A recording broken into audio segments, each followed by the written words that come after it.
You wake without an alarm, without a sudden start, but slowly, as if the darkness itself gently loosens its hold on your mind. The first thing you notice is the faint orange glow of the hearth embers across the room, a handful of coals still breathing softly under a thin blanket of grey ash. That glow is just enough to trace the rough outlines of the longhouse, the low timber walls, the curved slope of the sod roof, the loom leaning against the far wall, the heavy wooden chest near the foot of the bed. The air is cool and still, with the kind of dampness that settles indoors overnight in the autumn months. You lie under a thick wool blanket that scratches your chin in a way that feels familiar and comforting. Your body is warm where the bedding has trapped your heat, but your face is chilled, and you feel that line between warmth and cold, as a gentle reminder that the day is waiting. You stay there for a long moment, letting your breathing remain slow and steady, watching the embers shift occasionally with a tiny crackle. No rooster crows, no bell rings, no one calls your name. The world outside is silent except for the distant sigh of wind moving through the bare branches of birch trees. You shift your weight, the straw mattress rustling quietly beneath you, the rope supporting it creaking just once. The sound is intimate and small, lost immediately in the heavy quiet of the room. Your feet find the packed earth floor, which is smooth and cold against your soles. You sit on the edge of the bed, the blanket still draped around your shoulders, and take a long, slow breath that you can see as a faint mist in the dim light. The hearth is about 10 steps away, the stones around it holding the memory of last night's fire, and you know without looking exactly where each one is placed. After a time you stand, the blanket sliding from your shoulders back onto the bed, and you move across the room with the ease of someone who has walked this path 10,000 times. The floor is swept clean, the clay mixed with ash and packed down over years until it feels almost like stone under your feet. You crouch by the hearth and reach for a small pile of split kindling, feeding a few dry twigs onto the remaining glow. A tiny yellow flame rises, wavers, then catches on a sliver of birch bark, and the light grows just enough to push the shadows back by a few handspans. You do not build a roaring fire, only a small breakfast flame, enough to warm the clay pot of water that sits on a flat stone at the edge. The water in the pot is cold, but not icy, having sat inside overnight, and you pour a little into a wooden cup before taking a sip. It tastes of minerals and wood smoke, a clean, grounding taste that tells your body the day has begun in earnest. Dressing is a series of small, unhurried motions. You pull a linen tunic over your head, the fabric soft and much washed, falling to your knees. Over this, you shrug into a woolen over-tunic, dyed a muddy brown with walnut hulls long ago, its sleeves loose enough to roll up past your elbows. A wide leather belt cinches at the waist, and on it hangs a small pouch with a flint and steel, a bone needle case and a short knife in a plain sheath. You slip your feet into leather shoes, the kind that are simply a single piece of hide folded and stitched at the heel, and tie the leather thongs around your ankles with the same careful knot you have used since you were a boy. Finally, you take your heavy leather apron from its peg by the door. The apron is darkened with soot and stiffened with years of quenching water and stray sparks, and its weight over your shoulders is the weight of your trade. You tie it behind your back, pulling the straps snug but not tight, and roll your shoulders to settle the leather in place. The door of the longhouse is a plank of weathered pine, hinged with leather straps. You lift the wooden latch, and the door swings inward with a low groan. The world outside greets you in grey and silver tones. It is that quiet hour just before true dawn, when the sky and the land seem to share the same muted color, and the line between them is soft and uncertain. You step out and close the door behind you, and the latch drops back into place with a solid thud that marks the threshold between sleep and waking, between warmth and the crisp autumn air. You stand for a moment just outside the door, letting your eyes adjust. The longhouse sits on a gentle rise of land with a view that slopes down toward the fjord a half-mile away. The water is a flat sheet of grey today, still and heavy, reflecting the low clouds so perfectly that the shoreline seems to float. Birch trees, their leaves now mostly gone, stand in clusters near the edge of the path, their white bark glowing faintly even in this muted light. There is no wind, only a faint movement of air that carries the scent of wet earth and fallen leaves and the salt tang of the sea.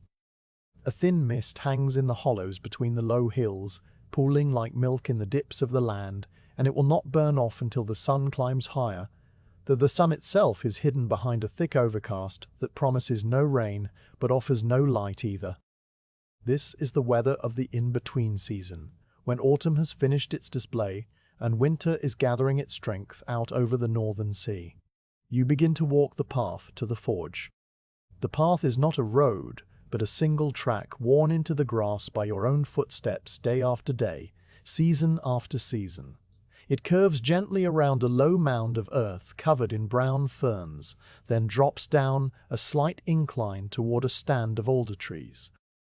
Your shoes make a soft crunching sound on the frost-tinged grass, a sound that is not loud enough to echo, but just loud enough to keep you company.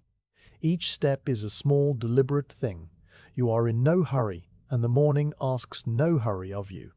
The ground is firm from last night's chill, not yet muddy, and the frost laces each blade of grass with a delicate white fringe that melts where your foot has passed. As you walk, you notice the small details of the landscape that change slowly from one morning to the next. A patch of moss on a stone to your left is a deeper green today, plumped up by the overnight moisture. A spider's web strung between two bare branches of a birch shimmers with tiny droplets, the silk so fine that it seems to hold the entire weight of the fog in its threads. You pass a rowan tree, its last clusters of red berries clinging to the twigs, and you brush your fingers against one cluster, feeling the cold, smooth skin of the berries before letting your hand fall back to your side. The birds are few this morning, just a single crow winging silently across the grey sky from one patch of woods to another, its flight so slow and steady that it seems to be swimming through the air. The path leads you past a small stream, more of a seep really, where water trickles down from a spring higher up the hill. The sound of it is constant and low, a background murmur that you've heard so many times you no longer consciously hear it unless you stop to listen.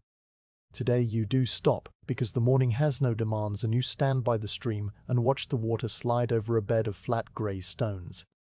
The water is perfectly clear, trembling as it moves, and a single yellow leaf catches on a stone and twirls there, spinning slowly in the current.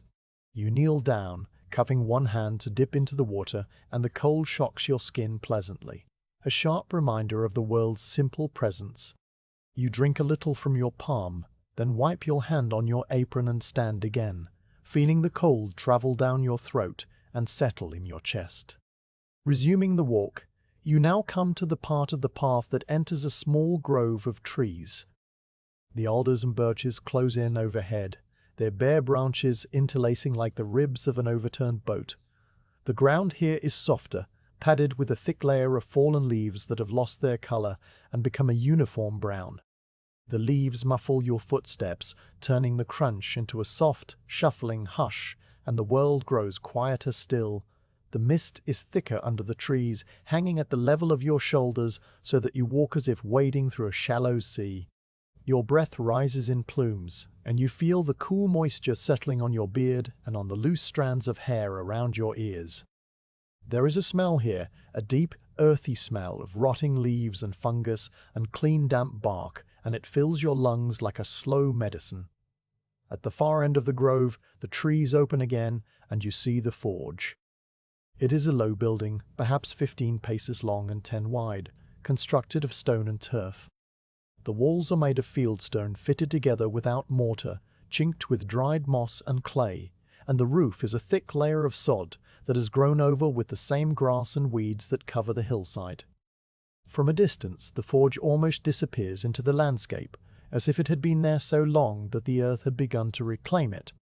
But there is one thing that marks it as a living place, a thin wisp of smoke rising from a vent in the roof, white against the grey sky, curling and dissolving in the still air. That smoke means that the banking you did last night held. A small core of fire still smoulders inside, waiting to be brought back to life. You cover the last distance to the forge slowly, looking at the building as if greeting an old friend. The wooden door is a single slab of oak, grey with age, and it hangs on heavy iron hinges that you forged yourself many winters ago. You remember the day you made those hinges, the particular shape of the anvil that morning, the way the charcoal smelled, and the thought passes through your mind without attachment, just another leaf floating on the stream of memory. You lift the latch, a simple bar of iron that lifts with a push of your thumb, and pull the door open. The door moves silently, well balanced on its hinges, and you step inside. The interior of the forge is dim, lit only by the faint glow of the banked fire and the grey light that follows you through the open door. You leave the door open to let in the air, and the space slowly takes shape around you. The floor is packed earth, like your longhouse, but here it is marked with countless footprints and scattered with dark spots where hot scale has fallen over the years. The walls are lined with tools hanging from wooden pegs, tongs of different sizes, hammers with handles worn smooth, punches, chisels, fullers, and swages. A large wooden barrel stands in one corner, half full of water, its surface still and black, with a thin film of soot and oil floating on top. Beside the barrel is a quenching trough hewn from a single log, longer and narrower, for longer pieces. In the center of the room stands the anvil. It is a block of iron, heavy and dark, set on a section of tree trunk buried deep in the ground. Its face is smooth and slightly domed from years of hammer blows, and its horn curves gracefully to one side. Near the anvil, on a small wooden table, lies your main hammer, its head weighing about 2 pounds, its handle worn to fit your grip exactly. The forge hearth itself is a raised bed of stone, waist-high, with a clay-lined bowl where the fire lives. Over it hangs the bellows, a large leather bag stretched between two boards, connected by a clay pipe to the hearth. The bellows handle rises and falls with a simple wooden lever, and right now it sits at rest, waiting. The fire is a small, pulsing red eye deep within a mound of ash and half-burned charcoal. You walk to the hearth and stand before it, feeling the faint warmth on your face and hands. With a long iron poker, you gently disturb the ash, letting air flow into the embers, and a few sparks lift and dance briefly before dying. The red eye grows a little brighter, and you decide that it will do for now. There is no rush to bring the fire to a full working heat. That will come later, when the iron is ready. You turn from the hearth and let your gaze travel around the room, touching each tool in turn. The crosspeen hammer hangs on its peg, the one with the slight chip in the wooden handle where you once struck it with a hot drift by accident. The tongs, long-jawed ones for holding flat stock, short, strong ones for gripping round bars, a pair with bent jaws for reaching into the hearth. The punches and drifts, each one forged from a single piece of steel, their points blunted from use, their striking ends mushroom slightly. A heavy sledgehammer rests in the corner, the one you use only for the heaviest work, its handle as thick as your wrist. A collection of files and rasps lies in a leather roll on a shelf, alongside a few grinding stones of varying grit. Everything is exactly where you left it yesterday evening, and the familiarity of it all settles into your bones like a warm blanket. You walk to the anvil and place both palms flat on its cold face. The iron is smooth and slightly oily, and it draws the heat from your skin in a way that feels clean and honest. You close your eyes for a moment, listening. From the open door comes the faint, distant sound of the fjord, a low, rhythmic hush as small waves lap against the rocky shore. A breeze moves through the birch grove, making the bare branches tick against each other. Inside the forge, the fire whispers to itself, a barely audible murmur of consuming air. The world holds its breath, and you hold yours with it, standing in the center of your small kingdom of iron and charcoal and leather and wood. You open your eyes and look at the empty quenching barrel. Its water is still as glass, and you see your own reflection dimly on its surface, a shape of a man with broad shoulders and a dark beard, the light catching the grey at his temples. You dip a finger into the water, sending a single ripple across the black surface, and the reflection shatters and reforms.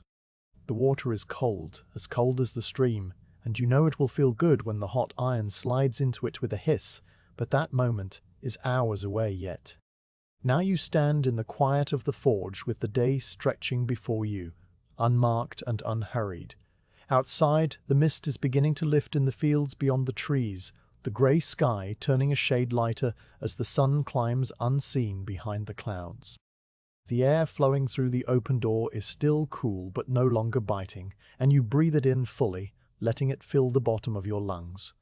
The journey from bed to anvil is complete, and the first, simplest part of the blacksmith's day is done. Soon you will go to the marsh to gather more bog iron, but not just yet. For now there is only the stillness, the faint warmth of the hearth, the rough texture of the apron on your shoulders, and the weight of the hammer that waits for your hand. You stand in the center of it all, perfectly still, perfectly at peace. The morning air and the path behind you, now folded into memory as gently as the smoke folds into the sky. Your morning meal is simple and quiet, taken while standing beside the hearth inside the forge. You retrieve a small linen bundle from a shelf by the door, unwrapping it to find 2 flatbreads, pale and slightly charred at the edges, baked 2 days ago on a flat stone near the longhouse fire. They have the texture of stiff leather, but when you tear off a piece and let it rest on your tongue, the warmth of your mouth softens it into something earthy and faintly nutty. Alongside the bread you eat a few strips of dried fish, a small cod smoked over alder wood and kept in a clay jar sealed with beeswax. The fish is firm and salty, and you chew slowly, feeling the salt dissolve and spread. You drink another cup of cold water from the clay pot, and when the meal is done, you wipe your hands on the front of your leather apron and step outside to look at the sky. The grey overcast remains steady, the light a soft, even shade that tells you the sun is well above the hills now, though still hidden. The mist in the hollows has thinned to a gauze, and the air carries the mineral scent of damp stone. It is time to gather more bog iron. The nodules you processed last week are nearly gone, just a small pile of rust-colored lumps remaining in a wooden crate by the forge door. You pull the handcart from its resting place against the turf wall. A simple, 2-wheeled conveyance made of ash and birch, its bed a shallow platform of planks with low side rails. The wheels are solid rounds cut from a thick oak trunk, their edges worn smooth but still true. You lift the handles, testing the balance, and the cart tips back easily, its weight manageable even when empty. You place 2 burlap sacks on the platform, each one folded into a neat square, along with a short-handled iron pick for prying nodules from the muck and a leather bucket for rinsing them later in the stream. The pick is the only tool you bring. Its head is a flattened wedge, and the handle fits into a loop on your belt. You also tuck a small coil of hemp rope under the sacks in case a sack needs to be tied to the cart rails. With everything ready, you grit the handles and begin the slow walk toward the marsh. The cart rolls behind you, its wooden axle turning in greased sockets with a low rhythmic squeak that rises on each rotation and falls again. The sound is so regular, it becomes a companion, a quiet note that measures the distance. You pass through the birch grove, and the path opens onto the gentle downhill slope that leads away from the forge and the longhouse toward the lower ground where the peak beds spread out in a wide, flat basin. The grass here is longer and untouched by frost in the protected places, brushing against your shins with a soft whisper. You steer the cart around the same stones you always steer around, the large grey one with the crack in its side, then the smaller flat one that tips slightly if a wheel runs over it. You know every bump and dip of this route, and your body adjusts without thought, a lifetime of walking and hauling having mapped the land into your muscles. As you descend, the air changes. The higher ground had a slight chill, but down here the temperature is a degree warmer, the cold air having pulled higher up and left the basin with a stillness that feels almost sheltered. The smell of the fjord fades behind you, replaced by a rich, peaty scent, like damp earth and old leaves, and something faintly metallic. That metallic note is the iron itself, the scent of the mineral-rich water that seeps through the bog. You breathe it in and it settles deep, a familiar signal that you are nearing the marsh. The path narrows, now just a single track through knee-high sedges and tufts of cotton grass, the white seed heads bobbing slightly even without wind. You pause once to wipe a strand of spider silk from your face, the same kind you noticed this morning, and then you continue. The cartwheel finds a small rut and lurches softly, but you compensate with a gentle lift of the handles. The squeak of the axle is joined by the low thump of the cart bed shifting, then the sound settles again. Overhead, the sky remains a seamless grey, without a single break or variation. You glance up and see that the clouds have thickened a little, their underside smoothed into a uniform blanket. It will not rain today, you think, or if it does, it will be only a fine mist, a sideways drizzle that you can ignore. The thought passes, and you look back at the path ahead, which now begins to level out as you reach the edge of the marsh. The marsh spreads before you, a wide brown and green expanse that stretches for several hundred paces to the line of low hills on the far side. It is not a lake, not a meadow, but a place where water and land mingle indefinitely. Pools of rust-red water lie among hummocks of dark peat and tussocks of wiry grass, their surfaces absolutely still and reflective like scattered mirrors. The pools are shallow, just a finger's depth in most places, but they hold the color of strong tea, and the bottom is a soft, oozing silt. Scattered across this landscape are hummocks of sphagnum moss in shades of olive and russet, and occasional stunted birches that have given up growing upward and instead lean at tired angles. The call of crows comes from somewhere beyond the far tree line, a single harsh note repeated at long intervals, and when it stops, the silence is complete. You stop the cart at the very edge of the solid ground where the grass gives way to the first spongy moss. You set the handles down carefully, the axle resting on a flat stone you placed here many seasons ago for this purpose. The cart will stay here while you work, and you untie the pick from your belt and take one of the burlap sacks, shaking it open. The sack is coarse and heavy, woven from hemp fibers, and it smells of old grain. You step off the path and onto the marsh, and the ground yields under your foot with a wet, sucking sound. Each step thereafter is a slow, deliberate negotiation. The moss compresses, the water hidden beneath it pulls around your shoe, and you feel the slight give of the peat deeper down. You walk with a wide stance, testing each foothold before committing your weight, your leather shoes becoming wet and dark within the first 10 paces. Finding bog iron requires a certain way of seeing. The nodules are not buried deep. They sit loosely in the upper layers of the peat, often exposed by the slow erosion of water. You scan the ground as you wade, looking for the telltale lumps, the shapes that are too regular to be mere stones. They are dark brown, almost black, and often kidney-shaped or roughly spherical, with a pitted surface that catches the light differently than the surrounding moss. Some are as small as a walnut, others as large as a clenched fist, and every one is a potential bloom of iron waiting to be coaxed out. You have been doing this since you were a boy, and your eyes can distinguish a bog iron nodule from a water-worn rock even at a distance of several paces. You spot the first one half submerged in a shallow pool, a dark shape against the ochre silt. You bend at the knees, not the waist, letting your body lower slowly, and reach into the cold water. Your fingers close around the nodule, and you lift it, water streaming from your wrist. It is heavy for its size, a good sign, and you hold it in your palm while wiping away the clinging silt with your thumb. The surface under the mud is rough and bubbled, like the skin of a toad, and when you tap it with your fingernail it gives a solid, slightly metallic click. You turn it over, checking for cracks or soft spots where the iron might have leached away, but it is sound. This one will go in the sack. You rise, letting the water drip from your hand, and drop the nodule into the open mouth of the sack with a gentle thud that you feel through the hemp. You move on, the wet peat squelching underfoot, with a sound that is somewhere between a smack and a sigh. Each step pulls at your foot, and you lift it slowly, letting the suction release before taking the next. The rhythm of the work is already establishing itself. Scan the ground with slow sweeps of your gaze. Spot a likely shape, wade toward it. Bend, lift, examine, wipe, drop into the sack, and then a few more steps. You do not count the nodules. You never count. The number does not matter, only the weight of the sack and the feeling in your lower back at the end of the day. You work steadily, letting your mind drift without latching onto any particular thought.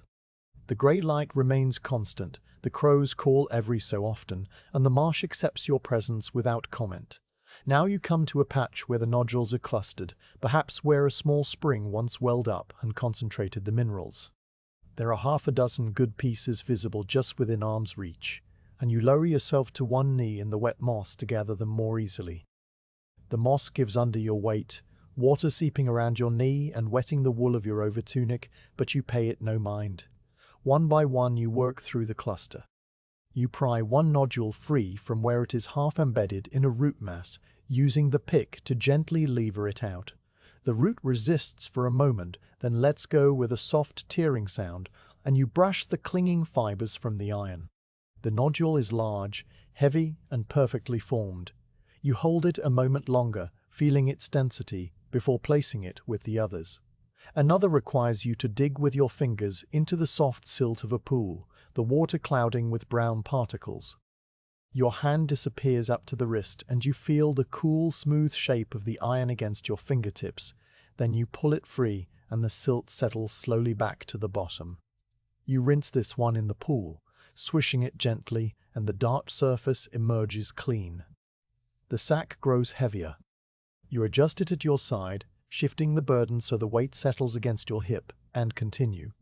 The work is repetitive, but each nodule has its own small differences. Some are dense and ring faintly when tapped with the iron pick, a sign of high iron content. Others are lighter, more porous, and these you examine more closely, sometimes setting them aside if they appear too stony.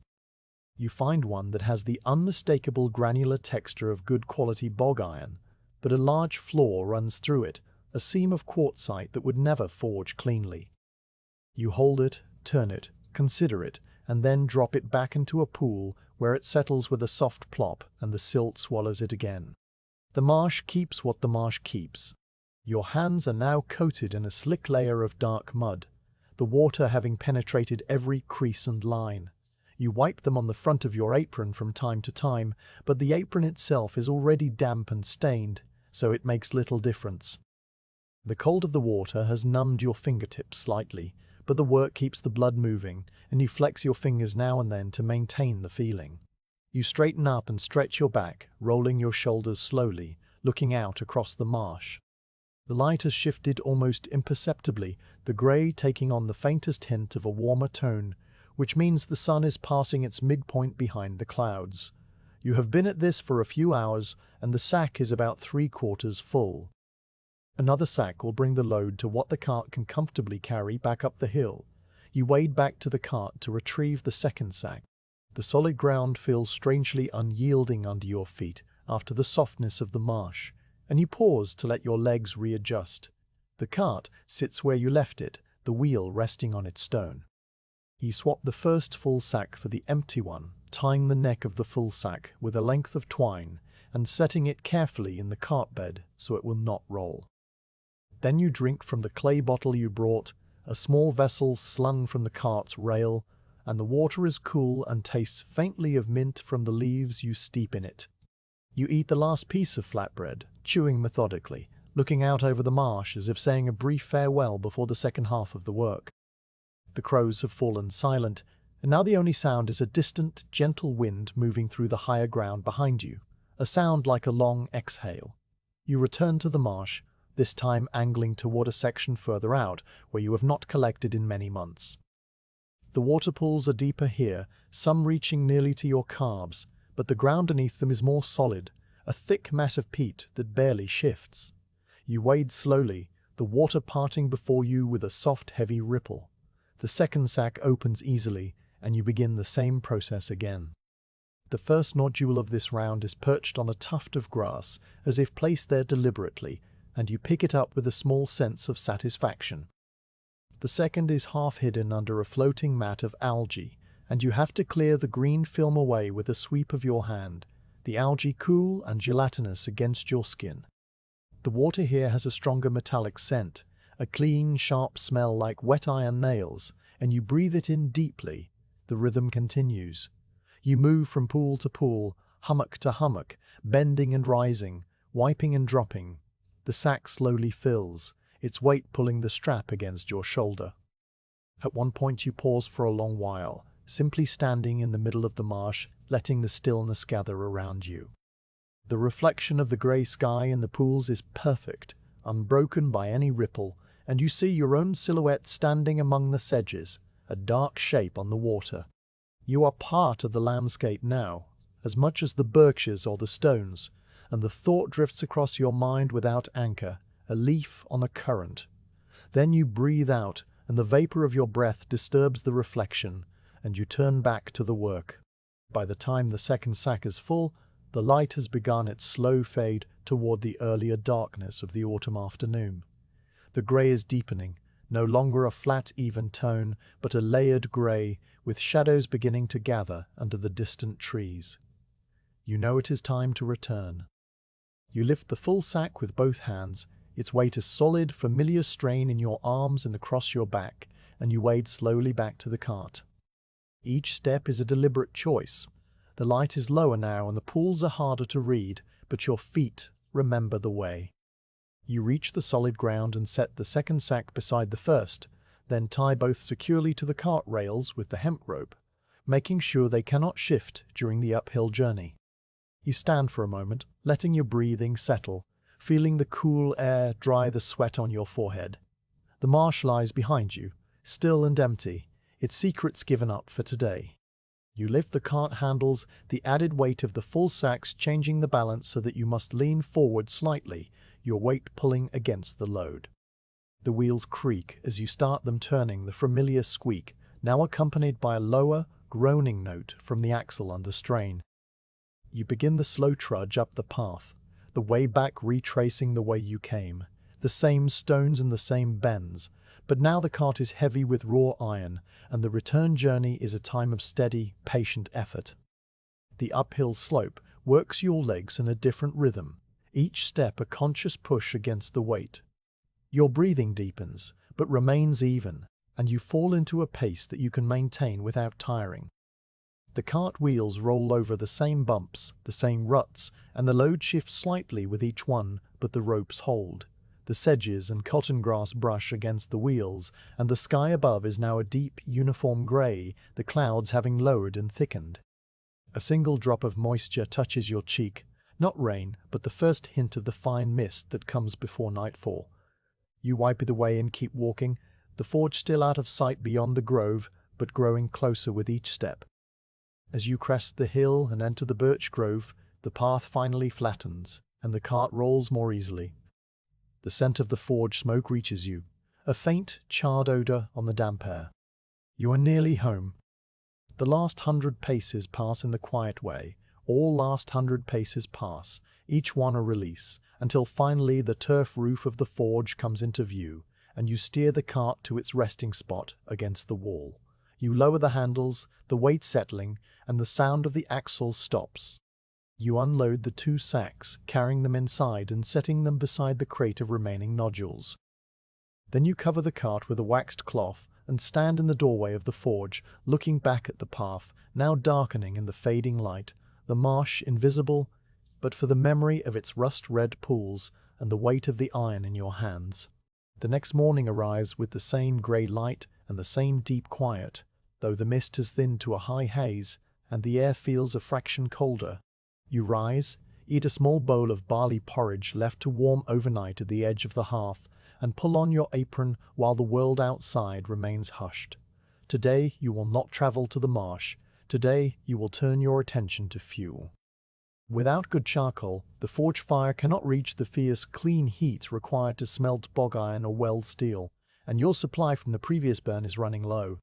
Behind the forge, a circular pit has been dug into the earth long ago, a permanent charcoal clamp lined with flat stones, and it waits now under a scattering of old leaves and blown-in grass. You step outside and walk around the building, the wet grass brushing your ankles. The pit is perhaps 10 paces behind the forge, situated where the land slopes very slightly, so that any rainwater drains away. It is a depression in the ground, about the width of your outstretched arms, and its rim is ringed with flat grey stones set on edge to create a low wall. Inside, the bottom is filled with a layer of fine ash and small bits of charcoal from the last burn, material you will clear out before starting fresh. You fetch a wooden shovel from the forge, its blade worn into a crescent by years of scraping, and spend a slow half-hour cleaning the pit. The ash lifts in small grey clouds as you scoop it into a bucket, and the sound of the shovel against the stone floor is a soft, gritty scrape that repeats with each load. When the pit is empty, you stand back and examine the walls. No stones have shifted, no roots have intruded, and the clay lining beneath the stones is still intact and smooth. The raw material for charcoal is everywhere around you. The hillside and the margins of the birch grove are thick with alder and birch saplings and fallen branches, the result of a windstorm 2 months ago that brought down many limbs without damaging the main trees. You gather these now, not with the cart, but with a simple shoulder pole and 2 bundles of rope. You walk to the edge of the grove, where the fallen wood is most abundant, and begin selecting pieces. You need wood that is neither green nor rotten, branches that have dried somewhat on the ground, but still retain their density, their bark tight, and their heartwood sound. You pick up a length of birch, about the thickness of your wrist and as long as your arm, and test it by tapping it against a stone. It gives a solid, ringing thud, so you add it to the pile. Alder is more plentiful here, its bark a dark speckled grey, and you select a dozen pieces of varying thickness, each one straight enough to stack well. You work methodically, bending and lifting and carrying armloads to a central pile near the pit, walking back and forth across the same short stretch of ground until a good mound of raw wood has accumulated. Once the pile is large enough, you retrieve a small axe from the forge, the same one you use for chopping kindling. It has a short handle and a narrow wedge-shaped head, and its edge is bright from frequent sharpening. Beside the pit stands a large section of tree trunk, flat on top and scarred with thousands of axe cuts, a chopping block that has served this purpose for many years. You drag the block closer to the pile of branches and settle into the rhythm of cutting. Each branch is placed across the block, held with one hand, and the axe falls in a short controlled arc, splitting the wood or cutting it to a uniform length. The sound is a sharp, percussive crack that echoes briefly against the forge wall, and then is swallowed by the open air. You cut each piece so that it will fit within the curved wall of the pit, roughly the length from your elbow to your fingertips. The severed ends are pale, revealing the ring structure of the wood, and a sweet, sappy scent rises from the fresh cuts, mingling with the smell of damp earth and old charcoal dust. You work without hurry, pausing often to rest your arm and to survey the growing stack of cut wood. The pile is a jumble of birch and alder, the white bark of the birch standing out against the dark tones of the alder. You sort as you cut, placing the thicker pieces in one loose group and the thinner, straighter pieces in another, because the stacking will require a careful arrangement. Small twigs and bits of bark fall around the chopping block, and you gather these too, setting them aside in a separate basket. They will be used as kindling to start the burn from the top. By the time the pile of raw branches is fully converted into cut lengths, the morning has passed and the light has taken on the soft, pearly quality of midday under cloud. Now the actual building of the stack begins. You walk to the center of the pit and plant the central pole. This is a straight green alder sapling, stripped of its bark, about as tall as your shoulder and sharpened at one end. You drive the sharpened end firmly into the clay floor at the exact center, twisting it slightly until it stands upright and secure. This pole will serve as a guide and, later, as the chimney through which the fire is lit. You test its stability with a gentle shake, and it does not move. Then you begin laying the first layer of wood around it. The stacking is a slow and precise art, learned by watching your own teacher many winters ago and refined through seasons of practice.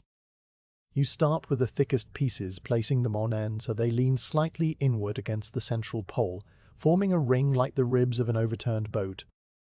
Each piece is nudged and adjusted until it sits firmly against its neighbors and against the pole, and you work your way around the circle, adding piece after piece, creating a dense, vertical wall of wood. When the first ring is complete, you begin a second, filling any gaps with thinner branches, always maintaining that inward lean, so that the whole structure tapers toward the top. The stack grows slowly upward, and you sometimes step back to check its symmetry, walking around the pit to ensure that no side is bulging or leaning too far out. The air is cool enough that you can work without sweating, but you still pause now and then to roll your shoulders and flex your fingers. As the stack rises to waist height, you switch to smaller pieces, laying them more horizontally now to start closing the dome. The shape you are building is a flattened dome, like an inverted bowl, and the central pole remains visible in the middle, poking up through a small opening that will eventually become the top vent. You fill the interior of the stack with loose, small branches and offcuts, creating a dense core of fuel that will carbonize evenly. Each piece is placed with a specific intent. There is no rushing, no sense of urgency, just the steady accumulation of wood in a deliberate pattern. The sound of wood knocking against wood is a soft, hollow clatter, punctuated by the occasional scrape of bark being pulled off by hand. When the stack reaches your chest and begins to curve inward toward the central pole, you retrieve the turf. Behind the forge, you keep a supply of cut sod stacked like thick, dark tiles, harvested from a patch of hillside where the grass roots are dense and fibrous. Each piece of turf is roughly the size of a bread loaf, with a layer of soil and roots clinging to a mat of grass. You carry them over one by one, laying them grass side out against the wooden framework you have built. The turf slabs overlap slightly, like shingles on a roof, covering the entire surface of the wood stack. You press each one firmly into place, and the earthy smell of the sod mingles with the woody scent of the alder. Where gaps appear, you plug them with handfuls of damp fallen leaves scooped from the ground nearby, packing them in tightly. The leaves are a mix of birch and alder, brown and leathery, and they fill the crevices well. The final layer is a thick cap of mixed clay and ash, a slurry you mix in a wooden bucket using water from the quenching barrel. You work the clay with your hands, feeling the cool, gritty slip of it through your fingers, and you smear it over the top of the dome, sealing the turf and the leaves into a single airtight shell. The central pole still protrudes from the very top, and you leave the opening around it clear for now. Around the base you create 4 small air vents by simply not covering the lowest few inches of the stack, leaving small gaps between the stones. These vents will draw air into the burn later, and they are spaced evenly around the circumference. You step back and look at the finished clamp, a broad, rounded mound of earth and grass, looking almost like a natural hillock, with a single stick rising from its peak and 4 dark openings at its base. The sight is deeply satisfying in a quiet, wordless way. With the stack built, you turn to lighting it. This is not the lighting of a cheerful campfire. It is the careful ignition of a slow, controlled smolder that will burn downward over many hours, cooking the wood inside without consuming it. You gather a handful of very dry birch bark and some thin twigs from the basket you set aside earlier. You stand on a small stool to reach the top of the clamp, and you drop the tinder down the gap around the central pole into the hollow core of the stack. Then you use flint and steel to strike a spark onto a piece of charcloth taken from your belt pouch. The charcloth catches with a faint orange glow, and you cup it in your palm, blowing gently until a tiny flame appears.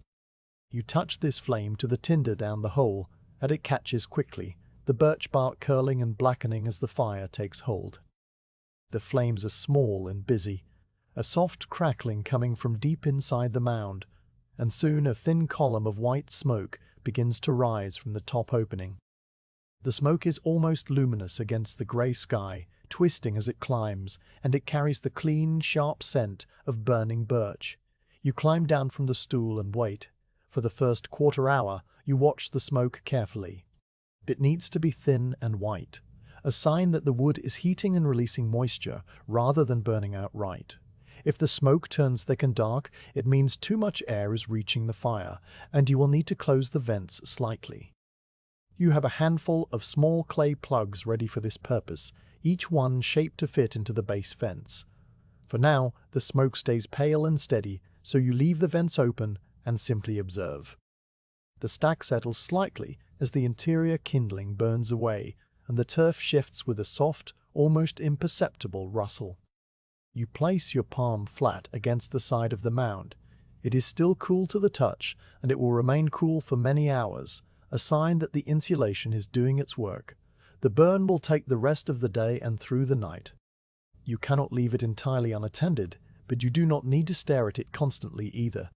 You fetch the small three-legged stool from the forge, the one with the worn smooth seat, and set it a comfortable distance from the pit, facing the mound so you can glance up from time to time.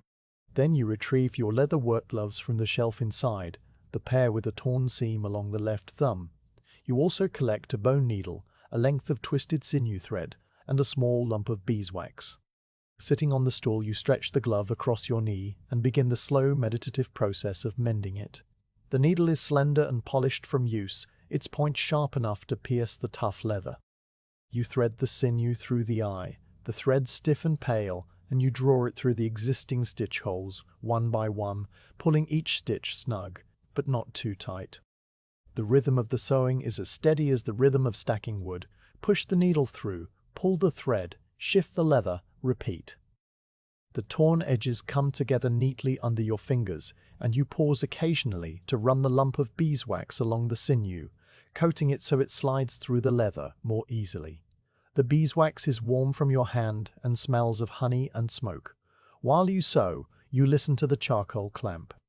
There is a very faint sound, a low, constant hiss like air moving through a narrow space, and the occasional pop of a small pocket of sap igniting deep within. The smoke continues its pale ascent, a steady column that sometimes bends when a breeze moves through the clearing, but never thickens or darkens. Time passes in the slow way. It always passes during long, repetitive tasks. You finish the thumb seam and move on to a small wear hole in the palm, patching it with a scrap of thin leather from the same roll of supplies. You cut the patch with the small knife at your belt, shaping it into an oval, and you stitch it around the edges, the needle dipping in and out with the same steady motion. Your gaze shifts between your work and the pit, and each time you look up, nothing has changed. The smoke is white. The mound is intact. The air is still. The afternoon wears on, the grey sky deepening slightly as the sun begins its invisible descent. A few crows pass overhead, their calls carrying across the hillside, and then silence returns. The air temperature drops another degree, but you are warm enough in your wool tunic and apron, the close work keeping your hands busy. At one point, the smoke wavers and takes on a faint blue tint, a sign that the airflow might be increasing. You set the mending down, stand, and walk slowly around the pit, checking each base vent. One of the vents, the one facing the breeze, has widened slightly as the turf settled, and you press a clay plug into it, reducing the opening by half. You stand and watch the smoke for a minute, and it returns to its clean white color, so you go back to the stool and resume the stitching. The glove is nearly finished now, the patch securely fixed, and you test the seams by pulling on the leather, feeling the strength return. You set the mended glove aside and pick up the other, giving it a similar inspection, but it is still sound. The light slowly fades into the long autumn twilight, the grey becoming a deeper charcoal. You bank the small fire in the forge hearth so it will survive the night, then return to the pit with a cup of broth heated over that same hearth. You sip the broth while standing, the warmth of the clay cup seeping into your palms, and you look at the mound in the gathering dusk. The smoke is harder to see now, but you can still make out its movement against the darker sky, a faint white ghost rising steadily. The scent of the pit has changed. The sharp birch smell has given way to a deeper, earthier aroma, the smell of wood transforming into something else, something denser and more ancient. This is the scent of charcoal forming, and it tells you the burn is proceeding correctly. As true darkness falls, you prepare to seal the pit for the night. You take the wooden stool and stand beside the top opening, carefully working the central pole loose with a gentle twisting motion. The pole slides out smoothly, leaving a narrow chimney. You immediately cover this top opening with a slab of turf and pack clay around the edges, sealing it completely. Then you go to each of the 4 base vents and plug them fully with clay, cutting off all air to the mound. The hissing sound stops, and the smoke ceases. The clamp now stands silent and dark, a warm shape in the cold air, its interior continuing to cook in the absence of oxygen. You place your hand on the turf. It is still cool on the outside, the insulation holding the heat within. This is the final stage. The mound will rest for the night and all of tomorrow, cooling slowly, and when you open it the day after, the wood inside will have become charcoal, black and light, and ready for the forge. You gather the mended gloves, the needle and thread, and the empty cup, and you walk back to the forge door. Before entering, you turn and look at the dark shape of the mound against the starless sky. A faint warmth radiates from it, just enough to feel when you stand close, and the earthy scent of the pit hangs in the still air like a promise. You step inside, hang your apron on its peg, and stir the banked fire once more before settling onto your bed of straw. The day's work is done, and the charcoal is making itself in the quiet dark, needing nothing more from you until the next opening of the earth. 2 days have passed since you sealed the charcoal pit, and this morning you opened it. The turf and clay came away easily, revealing a mound of perfect charcoal, black, lustrous pieces that clink softly when handled, light and brittle and ready to burn hotter than any wood. You spent the morning breaking the larger lumps into fist-sized chunks and storing them in a dry corner of the forge, filling a large wicker basket to the brim. The smell of the charcoal is clean and faintly sweet, and your hands are now darkened with fine black dust that has worked its way into every crease. You wash them in a bucket of cold water, watching the black swirl and settle, and then you dry them on your apron and turn to the hearth. The furnace for the first smelting is not the same as the everyday forge hearth. It is a smaller, specialized clay furnace built near the main anvil, shaped like a squat chimney with a bowl-shaped cavity at its base.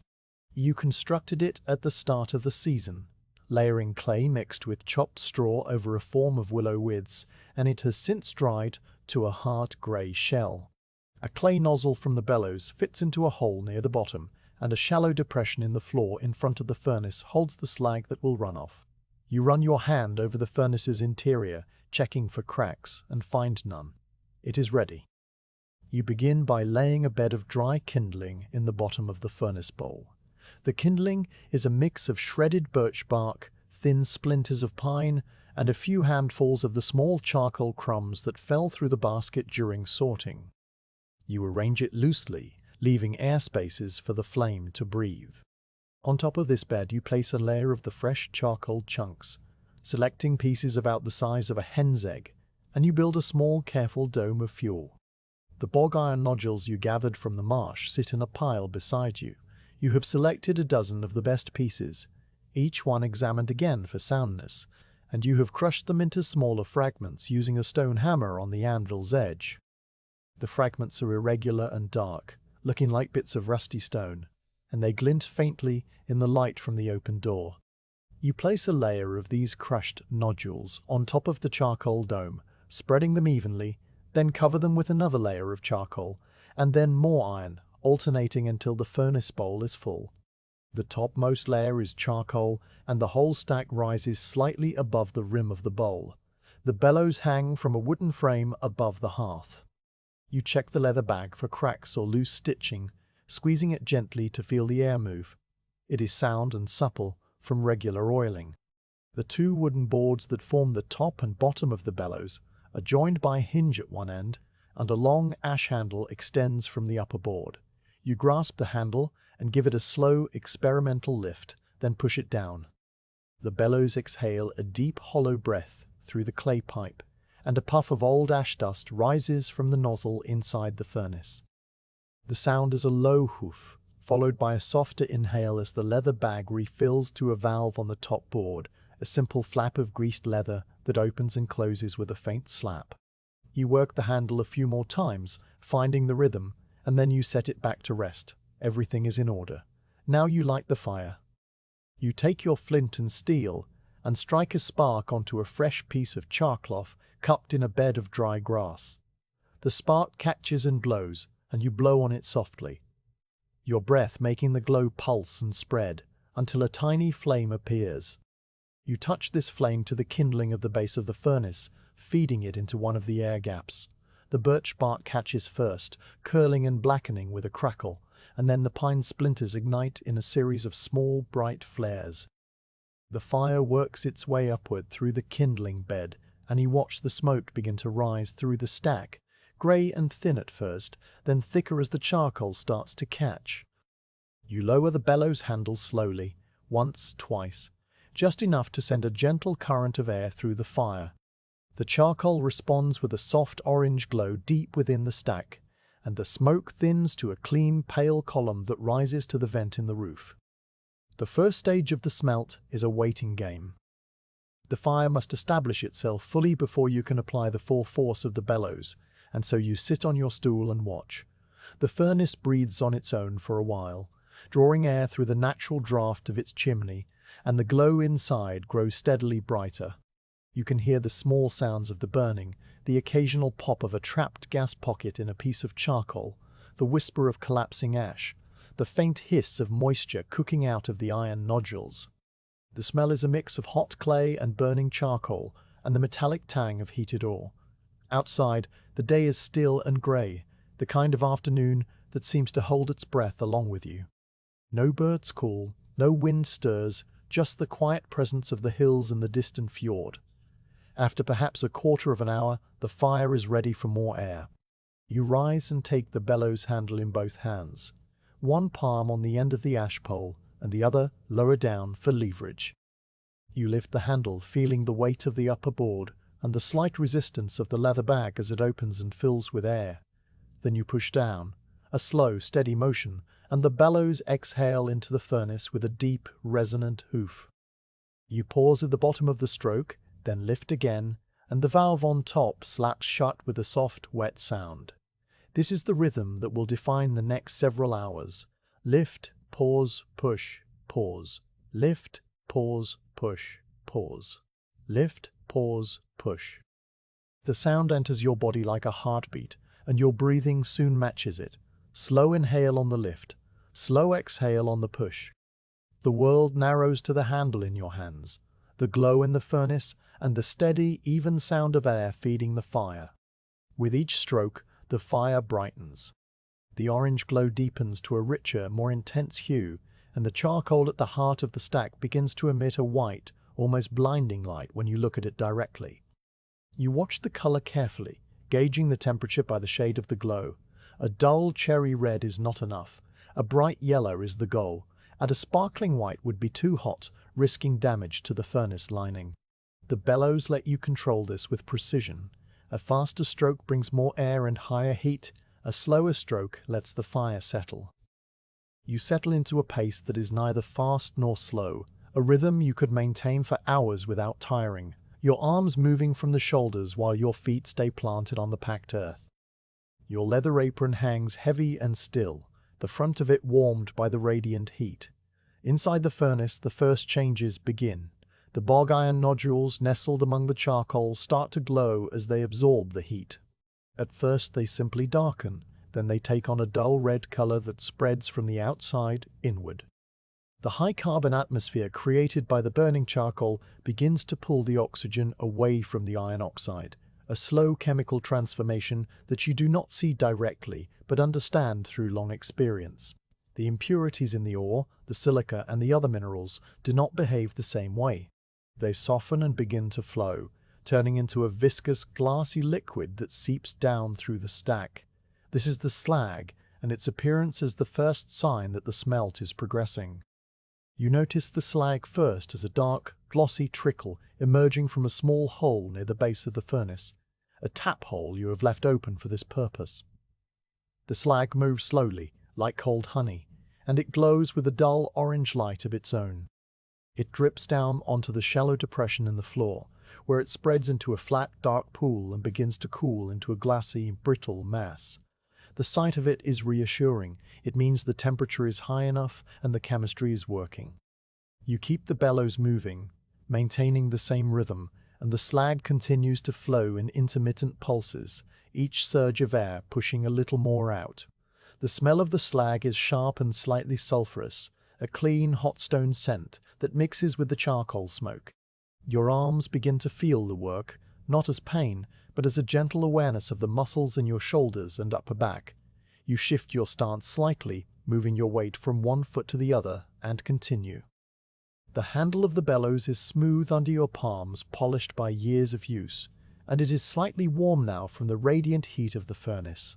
You watch the glow in the furnace, and you watch the slag pool, and you listen to the sound of the bellows, that repeating duet of hoof and slap, hoof and slap. Time stretches out, losing its sharp edges, becoming instead a continuous present measured only by the rise and fall of the wooden handle. Occasionally you pause to add more charcoal to the top of the stack. The fuel is consumed steadily, the level in the furnace bowl dropping inch by inch, and you must replenish it to keep the heat consistent. You scoop up a few handfuls of charcoal from the basket and drop them carefully onto the top of the glowing pile, spreading them with a long iron rod. The fresh charcoal hisses as it lands, and for a moment the fire dims, but then the new fuel catches and the glow returns brighter than before. You also add a few more crushed iron nodules, sprinkling them over the charcoal so they can begin their own transformation. This layering of fuel and ore continues throughout the smelt, each addition a small, careful act of feeding the furnace, and you return to the bellows after each one with the same unhurried pace. As the second hour passes, the slag flow begins to slow. This is a sign that the bulk of the impurities have already melted away, leaving behind the metallic iron in a more concentrated form. The glow inside the furnace shifts subtly, the bright yellow of the charcoal now accompanied by a deeper, more solid white glow at the very bottom of the bowl. This white glow is the iron bloom beginning to form, a porous, spongy mass of metallic iron particles that are fusing together in the intense heat but not yet melting fully. You lean forward slightly, peering into the furnace through the top opening, and you can see the rough shape of the bloom, a lumpy, incandescent mass nestled in the bed of remaining charcoal. It is not yet ready to be extracted, not yet fully consolidated, but it is there, a real and tangible thing emerging from the raw bog iron and the charcoal and your steady work. You continue the bellows, though the pace changes now. The bloom requires a slightly gentler heat to finish forming, a temperature that is high enough to keep the iron soft and allow the remaining slag to drain away, but not so high that the iron itself begins to burn. You slow the strokes, making them longer and deeper, a full, extended breath rather than the steady working pace of before. The bellows respond with a lower, more resonant hoof, and the fire settles into a calm, intense glow. The slag that trickles out now is thinner, darker, and less plentiful, and the bloom shifts slightly in the furnace, settling under its own weight as the spaces between the iron particles close and the mass becomes denser. Your body settles into this slower rhythm, and your mind drifts in the way it often does during long stretches at the bellows. You think of nothing in particular, watching the glow and the slag and the gentle rise of smoke, feeling the warmth on your face and the solid ground under your feet. The forge around you is quiet except for the bellows and the fire. The tools hang motionless on their pegs, the anvil waits under a thin film of dust, and the quenching barrel stands dark and still in the corner. Outside, the day has moved into late afternoon, the grey light beginning to thicken into the early dusk of autumn. A faint coolness creeps in through the gaps around the door, but the heat of the furnace pushes it back, and you remain in a pocket of warmth, insulated by the fire and the rhythm. Eventually, the bloom is ready. The signs are clear to your experienced eye. The fire has burned down to a deep bed of coals, the slag has stopped flowing almost entirely, and the bloom glows with a steady, even white heat that speaks of solidity and coherence. You stop the bellows and let the handle rest, the leather bag slowly exhaling its last breath with a sigh. The sudden silence is vast and ringing after so many hours of rhythmic sound, and you stand for a moment, letting your ears adjust. The fire crackles softly, and the clay of the furnace ticks as it begins to cool. You reach for the long iron tongs, the ones with the heavy jaws, and you step to the furnace. Extracting the bloom is a careful operation. You reach into the top of the furnace with the tongs, feeling for the solid mass among the looser charcoal, and you close the jaws around it. The bloom is heavy, much heavier than you expect each time, and you lift it slowly, pulling it up and out of the furnace bowl. It emerges into the grey light of the forge, a lump of white-hot iron, irregular and lumpy, with beads of slag still clinging to its surface and glowing a dull orange as they cool. You hold it for a moment, suspended in the tongs, and the heat radiates against your face and chest in a solid wave. Then you turn and carry it to the anvil, where a flat bed of clean charcoal dust has been prepared to receive it. You set the bloom down on the charcoal dust, and it hisses slightly as the carbonized powder touches the hot surface. The bloom glows there like a small fallen star, its surface a network of bright lines and darker patches where the slag has already begun to cool into a dark, glassy crust. You step back and look at it, this rough and imperfect thing that holds within it the potential for an axe head, a hammer, a chisel, or any of the 100 other iron objects that keep the settlement alive. But that transformation is for another day. For now, the bloom must cool slowly, and you must rest. You cover the bloom with a clay pot to slow its cooling, and you turn away from the anvil. The bellows hang still. The fire in the furnace has already dimmed to a low red, and the slag pool on the floor has hardened into a dark, shiny mass that will need to be chipped away later. You pour a cup of water from the clay jug and drink it slowly, feeling the cool liquid trace a line down your throat. Your arms are tired, a deep and pleasant tiredness, and your ears still ring faintly with the memory of the bellows. You sit on your stool and look at the covered bloom, thinking of nothing, feeling the quiet satisfaction of a long and simple task brought to its proper end. Outside, the first stars may be trying to pierce the thinning clouds, but inside the forge, the world is warm and still and full of the scent of hot iron and charcoal, and everything is exactly as it should be. The morning after the smelt arrives with a sky the color of unwashed wool, and the forge is cold except for the banked embers in the small side hearth you prepared the night before. You woke with the memory of the bellows still settled deep in your arms, a pleasant heaviness that has now faded into readiness. The clay pot still covers the bloom on the anvil, and when you lift it carefully with both hands, the iron beneath has cooled to a dark sooty grey, its surface a landscape of ripples and holes, and the glassy remnants of slag that did not drain away. It is about the size of a small loaf of bread, irregular and porous, and it feels surprisingly light for its size, a spongy mass of metallic iron and trapped voids. This is the raw bloom, and today you will begin the long process of turning it into a solid, workable bar. You first prepare the forge hearth for the day's work. The smelting furnace has served its purpose. Now you turn to the lower open hearth where you do your daily forging. It is a simple raised platform of stone and clay, waist high, with a shallow depression for the fire. You clean out the old ash and the remaining scraps of charcoal from the previous use, scooping them into a bucket, and then you lay a fresh fire. A bed of pine shavings and birch bark goes in first, then a ring of small charcoal lumps around it. You take a shovelful of glowing embers from the banked side hearth and tip them into the center of the new fire, and the kindling catches with a soft, familiar flutter. You wait while the charcoal takes, the smoke rising clean and thin, and then you begin to add more fuel, building a deep, hot bed. The bellows here are smaller, a one-handed set that you can work while standing beside the anvil, and you give it a few slow pumps to coax the fire to a bright, even glow. While the fire matures, you turn your attention to the bloom. It rests on the anvil, and you study it closely, turning it over with your hands now that it is cool enough to touch. The surface is rough, pitted where slag has been pressed into the iron, and you can see the faint outlines of the individual bog iron fragments that fuse together in the furnace. A few large cracks run along one side, and a knob of pure slag, black and glassy, protrudes from one end like a dark crystal. You take a small hammer, a narrow-nosed chisel, and gently tap the slag knob. It chips away cleanly, falling onto the anvil in two glossy fragments, and you brush them aside. You do the same with several other visible slag patches, working your way around the bloom and cleaning off the loosest impurities. What remains is still rough, but now it is mostly iron. A grey, spongy mass ready for the first heat.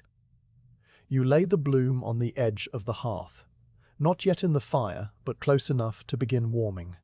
A sudden plunge into the full heat could cause cracks, so you let it soak up the warmth gradually.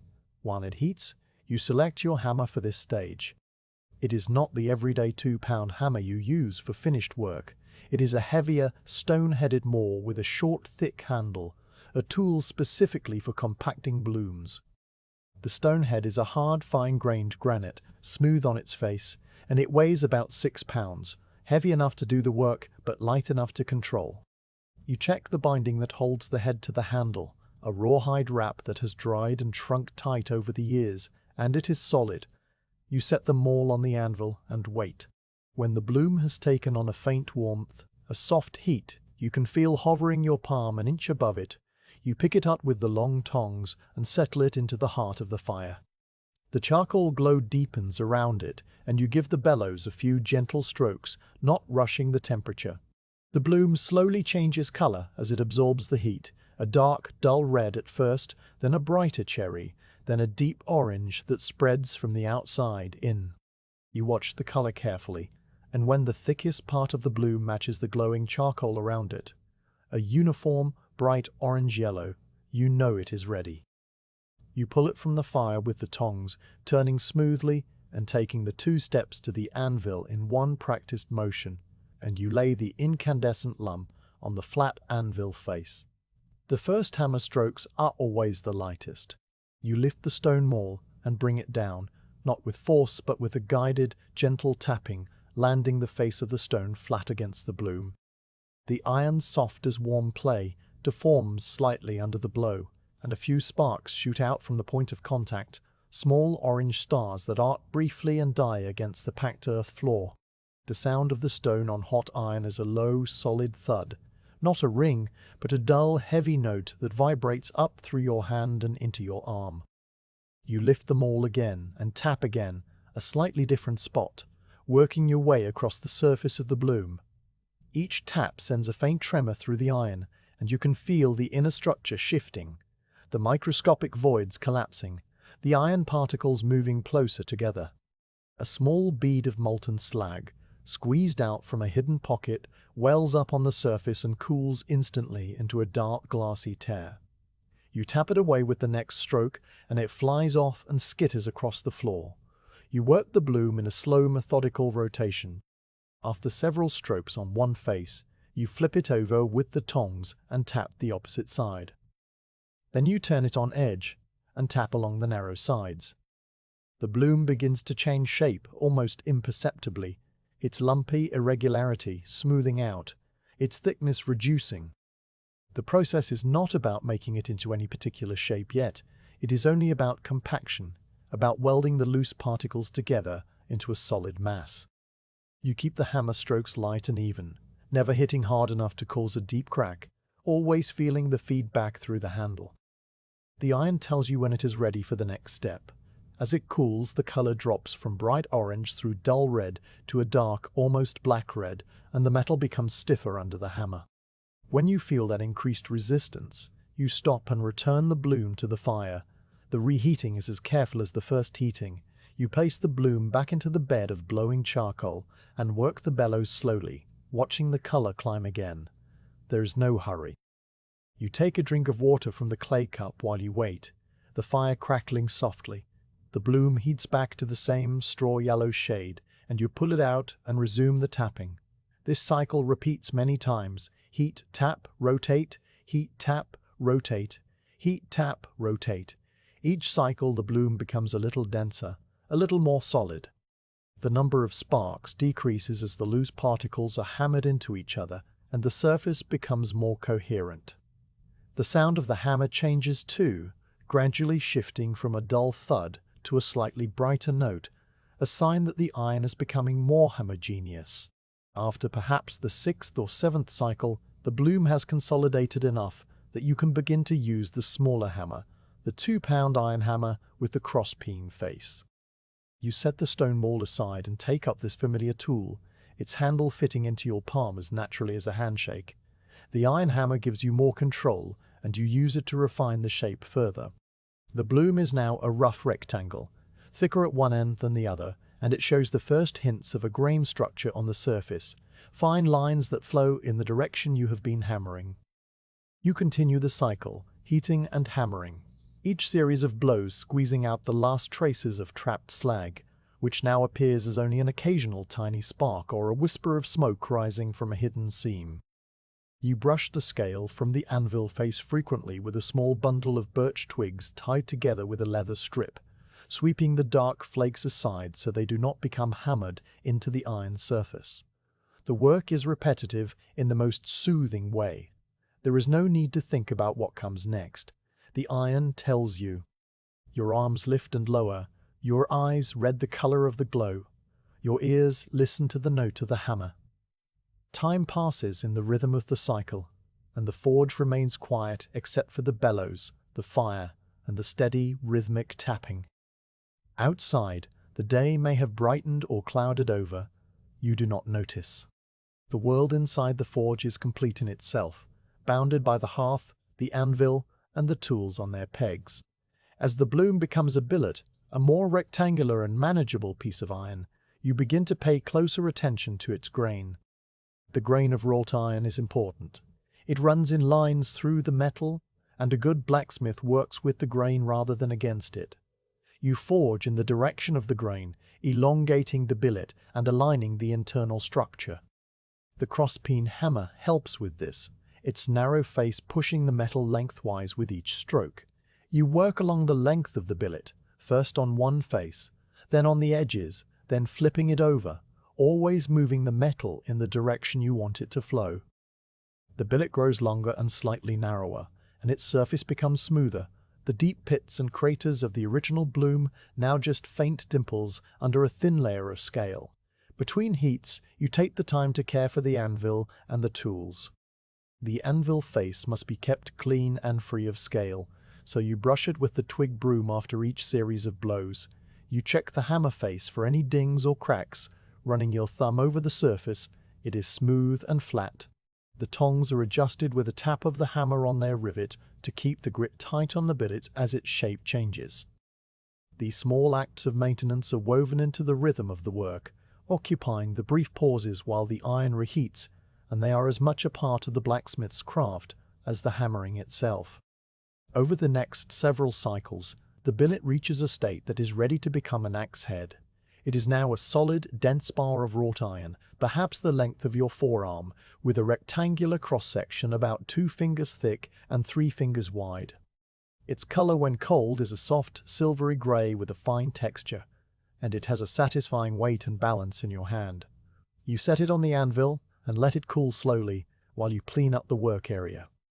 The slag that was squeezed out during the consolidation lies scattered on the floor in small glassy droplets, and you sweep them into a pile with a short-handled broom made of stiff heather branches. They crunch under the bristles, and you scoop them into the slag bucket, a wooden pail that will eventually be emptied into a waste heap outside. The forge floor is tidy again, the anvil face clean, the hammer wiped with an oily rag and returned to its peg. You examine the billet one more time in the cool light of the forge doorway. Holding it up, you sight along its length to check for any warps or twists. It is straight and true, the grain lines visible as faint, flowing streaks along the surface. There are no cracks, no remaining slack pockets, and the edges are clean. You weigh it in your palm and feel the potential locked inside it, the future axe head waiting to be drawn out. But that work is for another day. This day has been given entirely to the bloom and its first hammer strokes, and the billet now resting in your hand is the proof that the work is good. You set it on a wooden rack near the hearth, a simple shelf where the iron blanks wait for the next stage of their journey, and you step back to look at it there, a quiet, dark shape among the shadows. Your body hums with the steady, low energy that follows hours of focused physical work. You stretch your arms above your head, feeling the pull across your shoulders and down your spine, and then you roll your neck slowly from side to side. The silence of the forge is deep and complete now. The fire banked, the bellows still, the anvil cool. You pour another cup of water and drink it, standing in the open doorway. The sky outside has turned a deeper grey, the light beginning to soften into the early onset of an autumn evening. A few birch leaves, the last holdouts from the season, skitter across the ground in a gentle breeze. The air is cool and damp and smells of the sea. You stand there for a long moment, letting the quiet of the hillside wash over you, before you turn back inside to cover the billet with a piece of oiled cloth and hang your apron on its peg. The first forging is complete, and the iron rests, ready for the shape that will come. The billet of consolidated iron rests on the wooden rack where you left it. dark and cool under its light coating of oil. Another morning has arrived, the light filtering through the open forge door in a soft, even wash of grey. You stand before the hearth, building the day's fire with the same patient rhythm you have used every working morning of your life. The kindling catches, the charcoal glows, and the small bellows breathe life into the coals until the hearth is a bright, pulsing bed of heat. Today you will begin to draw this plain rectangular bar into the recognizable shape of an axe head, and the first and most delicate part of that work is forming the eye, the oval hole that will eventually receive the wooden handle. You lift the billet from the rack and turn it over in your hands, feeling its weight and the fine, almost invisible grain that flows along its length. The end you have chosen for the eye is the slightly thicker end, the one that will be widened and then folded back on itself. The other end will become the cutting edge in time, but that stage is far away. You mark the eye end with a small scratch from a pointed awl, a faint line that you will use to guide your first hammer blows. Then you place the billet into the hearth, nestling it into the glowing charcoal so that only the marked end, the first handspan or so, is buried in the hottest zone. The rest of the bar extends outward, supported by a fire brick so it stays level, and you watch the color begin to climb, a dark, dull red that slowly brightens through cherry into a deep orange yellow. When the iron has reached the same even, straw yellow glow that you look for in all your forging, you pull it from the fire with the flat-jawed tongs and carry it to the anvil. Today you use the cross-peen hammer, its narrow wedge-shaped face designed to move metal in a specific direction. You turn the billet so that the hot end rests flat on the anvil face, and you begin with light, overlapping blows along the center line of the bar, working from the scratched mark out toward the tip. The crosspeen stretches the iron lengthwise with each strike, thinning it slightly and pushing the mass toward the end. The metal moves slowly, almost reluctantly, and you work with a patience that matches its pace. You do not try to force a dramatic change in a single heat. Instead, you spread the material a little at a time, watching the end grow slightly wider and slightly thinner. Sparks of scale fly with each blow and drift away like tiny stars, and the sound of the hammer on the hot iron is a series of bright, ringing notes that echo softly off the turf walls. After a dozen strokes, the color fades from yellow to a dull red, and you return the piece to the fire. While it reheats, you brush the scale from the anvil face with the bundle of birch twigs, and you check the hammer face for any debris. The bellows exhale into the coals, and the iron slowly brightens again. This cycle repeats many times. Heat, hammer, heat, hammer, heat, series of blows stretching the metal outward and thinning the eye end so it flares slightly, like the tail of a fish. You pay close attention to the edges, keeping them straight and even, because any waviness now would compound later. If one edge begins to spread faster than the other, you correct it with lighter taps on that side until the shape is symmetrical again. After perhaps 8 or 9 heats, the eye end has widened into a flat, paddle-like shape, about twice the width of the original bar and noticeably thinner. The transition from the wide paddle to the body of the billet is a gentle taper that you have forged carefully, blending the two sections so there are no sharp corners. This paddle will be folded over to create the eye, but before the folding comes the opening. To open the eye, you will need a drift, a tapered iron tool that is driven into the hot metal to expand a hole from a small starting slot to the final oval shape. You set the crosspeen hammer aside and retrieve the slot punch from the tool rack. The slot punch is a narrow, chisel-like tool with a flat, blunt edge, used to cut a slot through the iron rather than to drive a hole. The iron must be hot for this, so you reheat the paddle end to a bright yellow and then lay it flat on the anvil. You position the slot punch about a finger's width from the tip in the center of the paddle and strike it once with a firm, precise blow from the 2-pound hammer. The punch bites into the soft iron, cutting through about halfway, and you then flip the piece over and position the punch exactly over the cut mark on the reverse side. A second strike and the punch breaks through, creating a narrow rectangular slot. You open and close the slot slightly by working a thin, rounded bar through it, wiggling it gently to enlarge the opening just enough to receive the point of the drift. The slot is rough, but it will be refined as the drift does its work. Now you take up the drift itself, a heavy iron tool shaped like a long wedge with a slightly oval cross-section that tapers from a narrow point to a thicker, handle-like shank. The drift is clean and dark, coated with a thin layer of clay slip to prevent it from sticking to the hot iron. You heat the eye end of the billet once more, bringing it to the same bright yellow, and then you place the drift point into the slot and begin driving it in with a series of gentle, controlled taps. The metal, soft as clay, yields around the drift and begins to take its shape. Each tap of the hammer on the drift's striking head sends the tapered iron a little deeper, spreading the slot into a wider oval. The sound of hammer on drift is a softer, heavier thud than hammer on iron, a low and percussive note that seems to sink into the anvil. As the drift moves deeper, the walls of the eye swell outward, thickening at the sides and thinning slightly at the top and bottom. You watch this progression carefully, tapping the drift in until it has entered about halfway, and then you withdraw it with a gentle twist and a pull.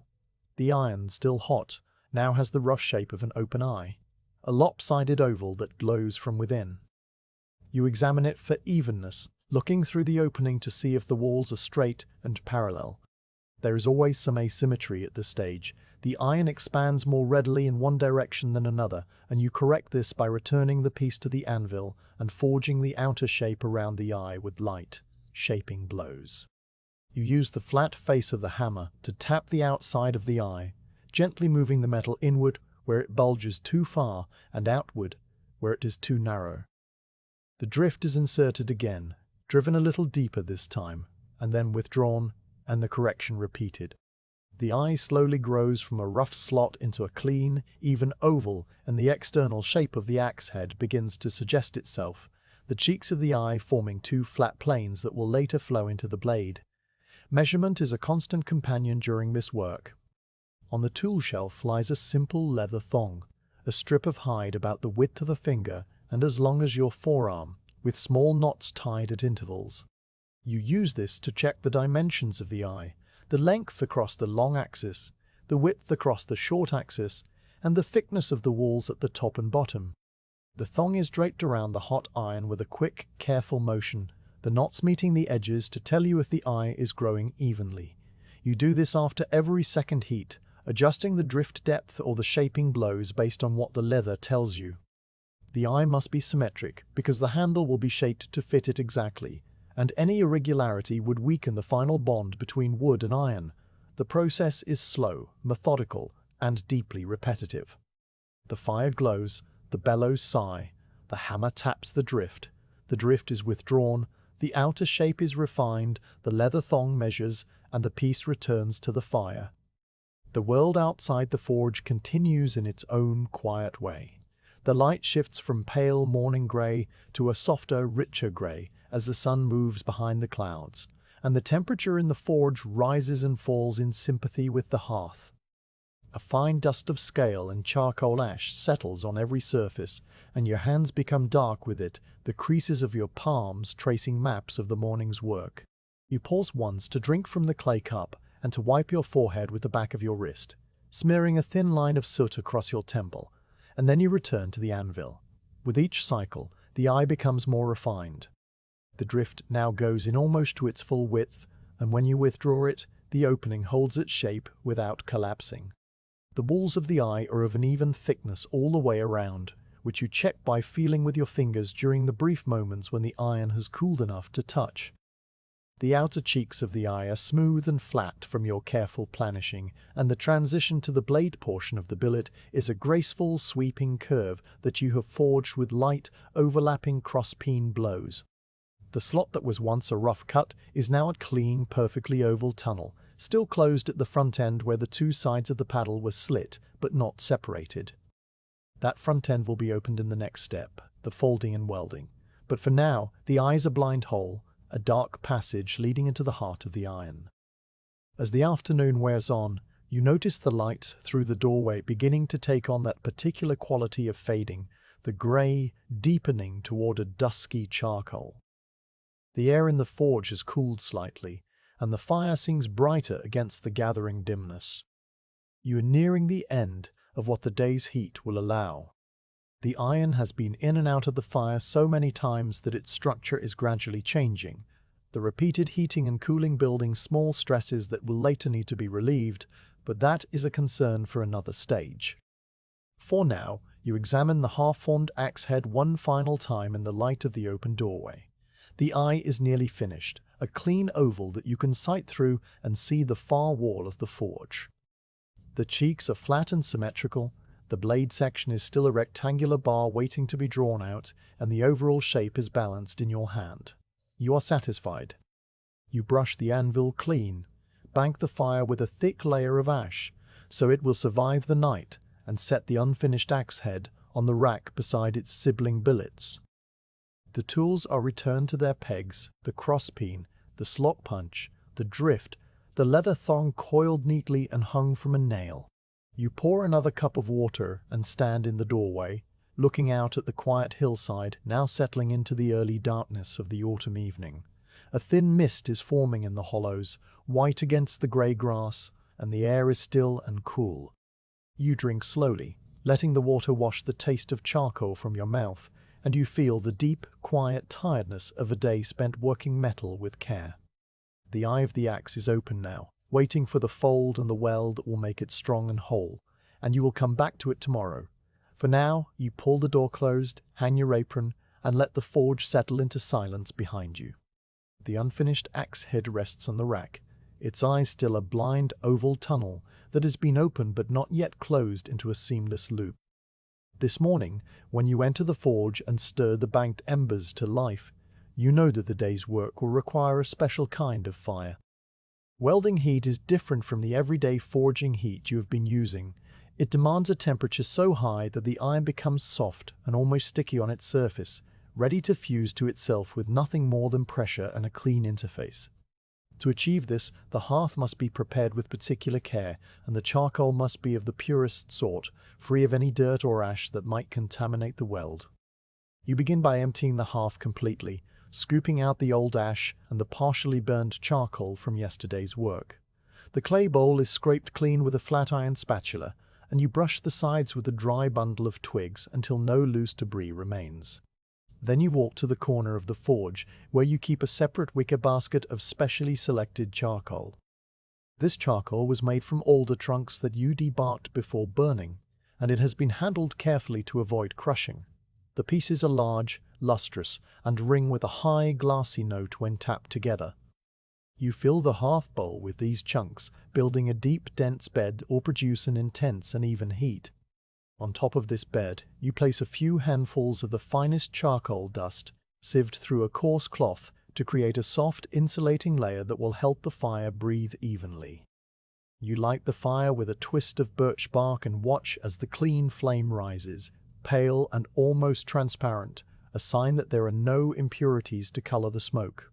While the fire establishes itself, you retrieve the drift from its peg and examine it.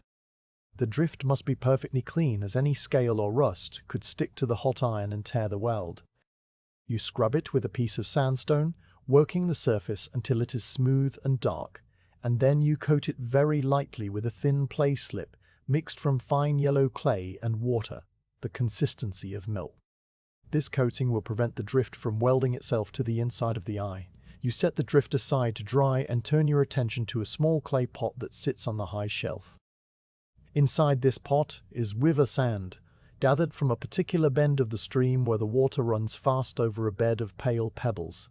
The sand is white and very fine, and you have washed it many times and dried it completely.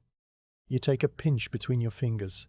It flows like dry flour, and you set the pot near the anvil, where it will be within easy reach. This sand is your flux, and when it melts it will form a thin liquid glass that dissolves any remaining scale and shields the hot iron from the air just long enough for the weld to take.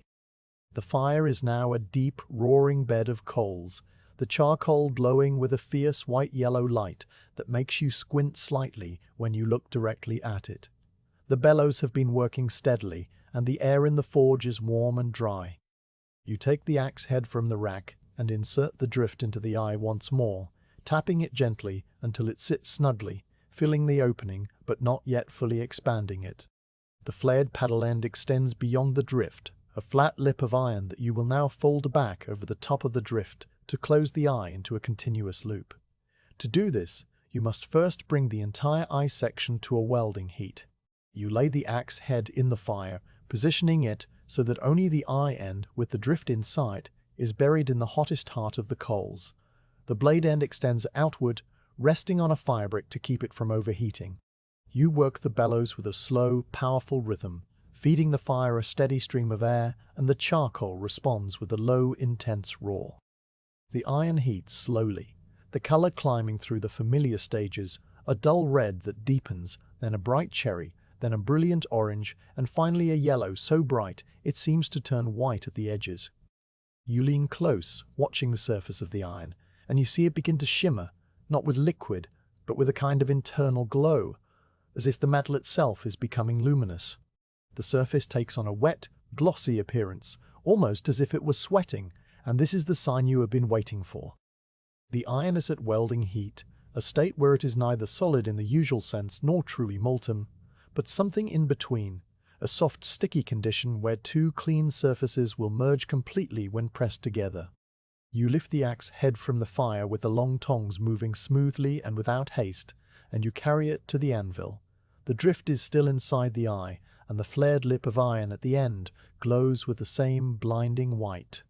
Using a pair of narrow-nosed tongs, you grip the lip and begin to fold it over the top of the drift, bending it down so that it lies flat against the body of the axe head, covering the open end of the eye.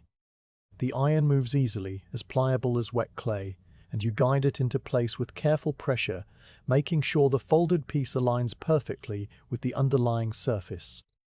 The two layers now rest against each other, the folded lip and the main body, and the seam between them is a thin, dark line that must disappear under the hammer. Before the first weld stroke, you reach for the pot of river sand. You take a small pinch between your thumb and forefinger and sprinkle it along the seam, the fine white grains scattering across the glowing iron. The sand melts instantly on contact, turning into a thin, clear glass that runs along the seam like water, coating the joint and sealing it from the air. This glassy flux will dissolve any trace of scale and allow the iron surfaces to meet in perfect cleanliness. You do not waste a moment. The iron is cooling rapidly, and the welding must be done at the precise temperature. You set down the tongs and take up the 2-pound hammer. The first weld strokes are light and fast, a series of quick, overlapping taps along the folded seam, delivered not with force, but with precision. The hammer face lands squarely on the joint, each blow pressing the two layers together, and the flux splashes out in tiny, bright droplets that cool into dark beads on the anvil face. The sound of the welding blows is distinctly different from the bright ring of cold forging. It is a dull, solid click, a soft, muted note that tells you the iron is sticking to itself rather than bouncing back. You work your way along the entire length of the seam, from one side of the eye to the other, and then back again, the light hammer strokes blending into a continuous, gentle percussion. The folded lip sinks down and becomes indistinguishable from the body, the seam line fading into the smooth, glowing surface until you can no longer see where one layer ends and the other begins. The color of the iron drops quickly as you work, the white heat fading to yellow, then to orange, and you stop hammering as soon as the surface begins to stiffen. You inspect the weld closely, tilting the axe head so the light from the hearth falls across it. The seam is closed, but there are still faint lines at the very edges, places where the fold did not quite marry all the way to the side. This is normal for a first weld. The eye will need another heat, perhaps two, to become completely sound. You return the axe head to the fire, the drift still inside, and you work the bellows to bring the iron back to welding temperature. The second welding heat follows the same careful pattern. The iron soaks in the bright heart of the coals, the shimmering wetness returns to the surface, and you lift it once more and carry it to the anvil. Another pinch of river sand, another series of light, rapid taps along the seam, focusing now on the edges where the first weld was incomplete. The dull click of the hammer is even softer this time, a sign that fewer gaps remain to be closed. The flux blast runs and cools, and the seam blends further into the body of the iron. You rotate the axe head slightly, tapping the sides of the eye to ensure that the fold is solid all the way around, and you feel the iron become a single, unified piece under your hand. When the color drops, you return it to the fire for a third heat, this one of final, thorough warming that will allow you to refine the shape and drive the drift fully home. During the third heat, you focus on the drift itself. The eye has been partially formed by the drift during the folding, but now you want to set its final dimensions. With the iron at a bright orange heat, you place the axe head on the anvil and strike the end of the drift directly, driving it all the way through the eye until it seats completely. The drift expands the opening evenly, shaping the interior walls into a smooth, continuous oval. The folded seam is now entirely integrated. There is no line, no gap, just solid iron all the way around. You let the drift remain in place while the iron cools slightly, holding the shape, and then you gently tap it out with a few light blows on its tip. The drift slides free, and the eye stands open and clean, a perfect oval that you can sight through from front to back. The axe head now has its fundamental form, a closed eye, strong and seamless, ready to receive a handle, and a solid rectangular blade extending forward, waiting to be drawn out and sharpened. But before the welding work is truly finished, you must smooth the cheeks of the eye and refine the surface. For this, you use a flatter, a tool with a broad, flat face and a short handle, designed to be held on the work while struck with a heavier hammer. You heat the eye section once more, a regular forging heat this time, and lay the axe head flat on the anvil. You position the flatter on one cheek, holding its handle with your left hand, and strike its top face with the 2-pound hammer in your right. The blow is transmitted through the flatter and spreads evenly across the surface of the iron, smoothing out the tiny irregularities left by the welding hammer. You work your way across both cheeks, front and back, flipping the axe head and repositioning the flatter with each stroke until the metal is flat and even, and the grain of the forged iron is aligned in a subtle, flowing pattern. The sound of hammer on flatter is a sharp, ringing clack, a crisp note that fills the forge and then fades. When the flatter work is complete, you bring the axe head to a final, moderate heat, just enough to take the chill off, and then you carry it not to the anvil, but to a wooden bucket filled with fine, dry wood ash. The ash has been saved from many fires, sieved and kept clean, and it is as soft and cool as flour. You bury the axe head in the ash, covering it completely, and the ash insulates the iron, allowing it to cool very slowly over many hours. This slow cooling is essential after welding, as it relieves the internal stresses built up by the extreme heat and the hammering, preventing cracks and warping. The iron will rest in the ash until it is perfectly cold, and when it emerges it will be strong and stable, ready for the next stages of forging. You stand back and look at the ash bucket, the dark shape of the axe head hidden beneath the pale grey powder, and you feel the quiet satisfaction of a weld well made.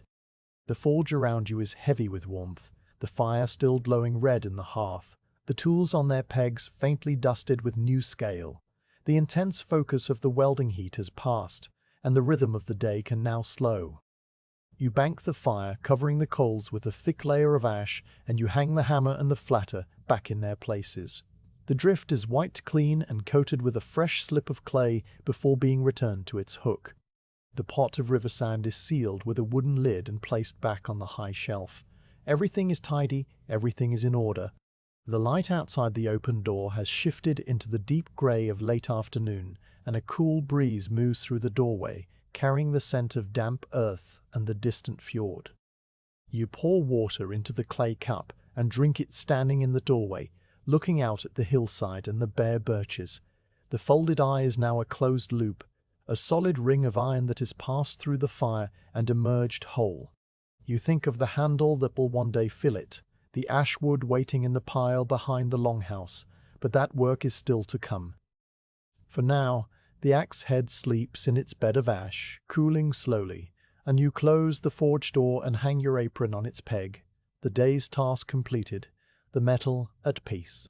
The axe head has been sleeping in its bed of ash all night and through the morning, cooling so slowly that when you finally reach into the bucket and lift it out, the iron is barely warmer than the air.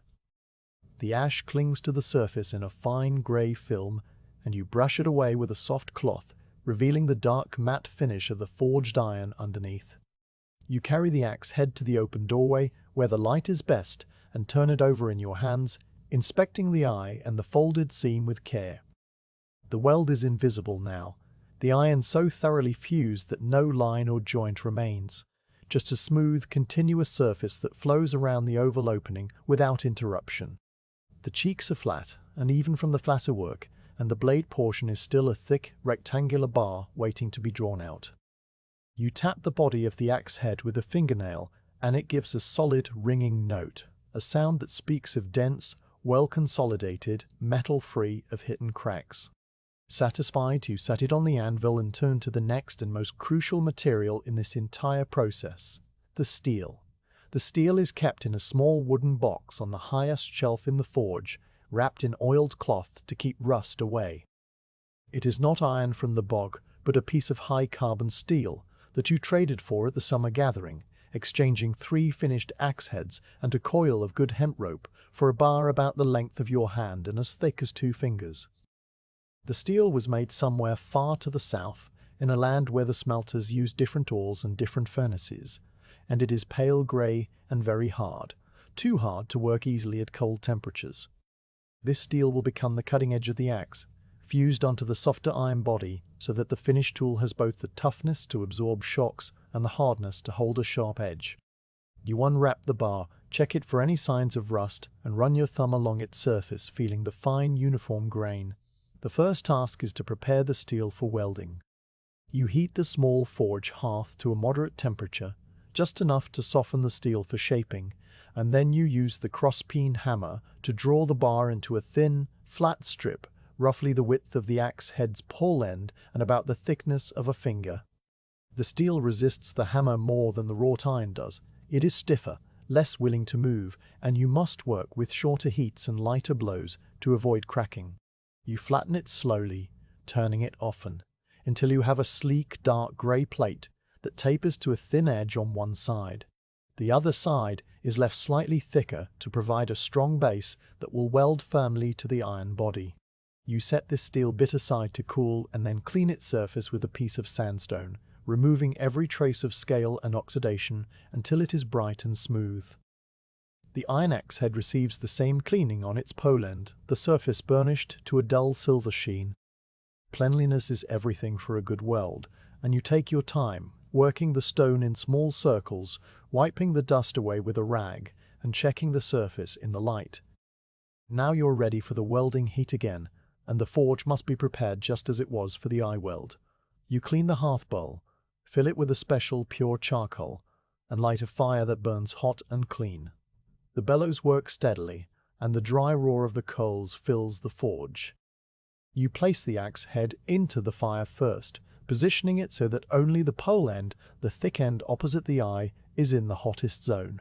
The steel bit is warmed gently on the edge of the hearth, not yet in the full heat, because the steel can overheat and burn more easily than the iron, and you must bring them to the welding temperature together with care. You watch the axe head as it heats, the color climbing through orange toward yellow-white. When the surface begins to take on that wet, shimmering look that signals welding heat, you move the steel bit into the fire beside it, using a separate pair of tongs. The steel catches the heat quickly, and within a minute, both pieces are glowing with the same intense, almost blinding white. You lift the axe head first and carry it to the anvil, then lift the steel bit and position it on the pole end, the thin edge of the steel aligned with the front edge of the iron body. The two surfaces meet with a faint soft hiss, and you hold the steel in place with a pair of narrow-nosed tongs while you reach for the pot of river sand. A pinch of the fine white flux sifts down along the seam where steel meets iron, melting instantly into a clear liquid glass that spreads and seals the joint. Then you take up the hammer and begin the weld. The first blows are light and rapid, the same quick overlapping taps you used on the eye-fold. The hammer lands on the steel bit, pressing it down onto the iron body, and the flux squeezes out in bright droplets that scatter across the anvil. The sound is that familiar dull click of metal fusing to metal, and you work along the entire length of the seam, from one side to the other, feeling the steel settle and bond. The color fades and you return both pieces, still held together, to the fire for a second heat. The flux is applied again, the hammer taps again, and this time the steel sinks into the iron as if it has always been there, the seam line disappearing into a smooth, continuous smooth. A third heat follows, and you use the flatter to smooth the welded joint, blending the steel and iron so perfectly that the transition is invisible. The two metals are now one piece, the soft, dark iron forming the body, and the pale, hard steel forming the edge. When the welding is complete, you let the axe head cool in the ash for an hour, just enough to relieve the immediate stresses. Then you bring it back to the hearth for the shaping of the blade. The blade must be drawn out and given its final profile, a gentle curve from the pole to the cutting edge, with the steel layer on one side and the iron on the other. You heat the entire blade section to a bright orange, and use the cross-peen hammer to stretch the metal forward and outward, thinning the edge and widening the blade. The steel behaves differently from the iron. It moves less easily, requiring more heat and more patience, and you work with a steady, unhurried rhythm that respects the material. The blade grows longer and thinner under your hammer, the cutting edge sweeping in a smooth arc that you test frequently by eye and by feel, running a fingertip along the curve during the brief moments when the metal has cooled enough to touch. The cheeks of the blade are shaped with a flatter, ensuring that the surfaces are even and that the transition from the thick eye section to the thin cutting edge is a gradual, graceful taper. By the time the shaping is finished, the axe head has the silhouette it will carry for the rest of its working life. A strong oval eye, a solid pole, and a broad curved blade with a bright line of steel along its front edge. That bright line is not yet visible, but you bring it out with a coarse whetstone. The stone is a large, flat slab of sandstone, rough on one side and finer on the other, and it sits in a wooden trough of water. You sit on your stool with the axe head in your hands and begin to rub the blade against the wet stone, pushing it back and forth with a slow circular motion. The grit of the stone cuts into the metal, wearing away the dark scale and revealing the raw surface beneath. As you work, the steel and iron begin to show their differences. The iron is a darker, softer grey, while the steel is paler and brighter, almost silvery. A faint line appears between them, a subtle boundary that traces the edge of the blade, and this line is the proof that the weld was good and that the steel is where it should be. You grind until the entire cutting edge is clean and sharp, the steel layer clearly visible and the iron body smooth and even. The stone makes a low, grinding sound, a wet, gritty murmur that fills the quiet of the forge, and your hands move in a steady, patient rhythm. Now the axe head is shaped and ground, but it is not yet hard. The iron is soft, the steel is soft, and the edge would dull quickly in use. To give it the hardness that will cut wood cleanly and hold its sharpness, you must heat treat the blade, a process of hardening and tempering that transforms the steel's internal structure. This is the most delicate part of the entire craft, a moment where the fire and the water and your own judgment must come together in perfect balance. You clean the hearth once more, building a small, controlled fire with fresh charcoal. The hardening requires a very specific temperature, a critical point where the steel's crystalline structure changes.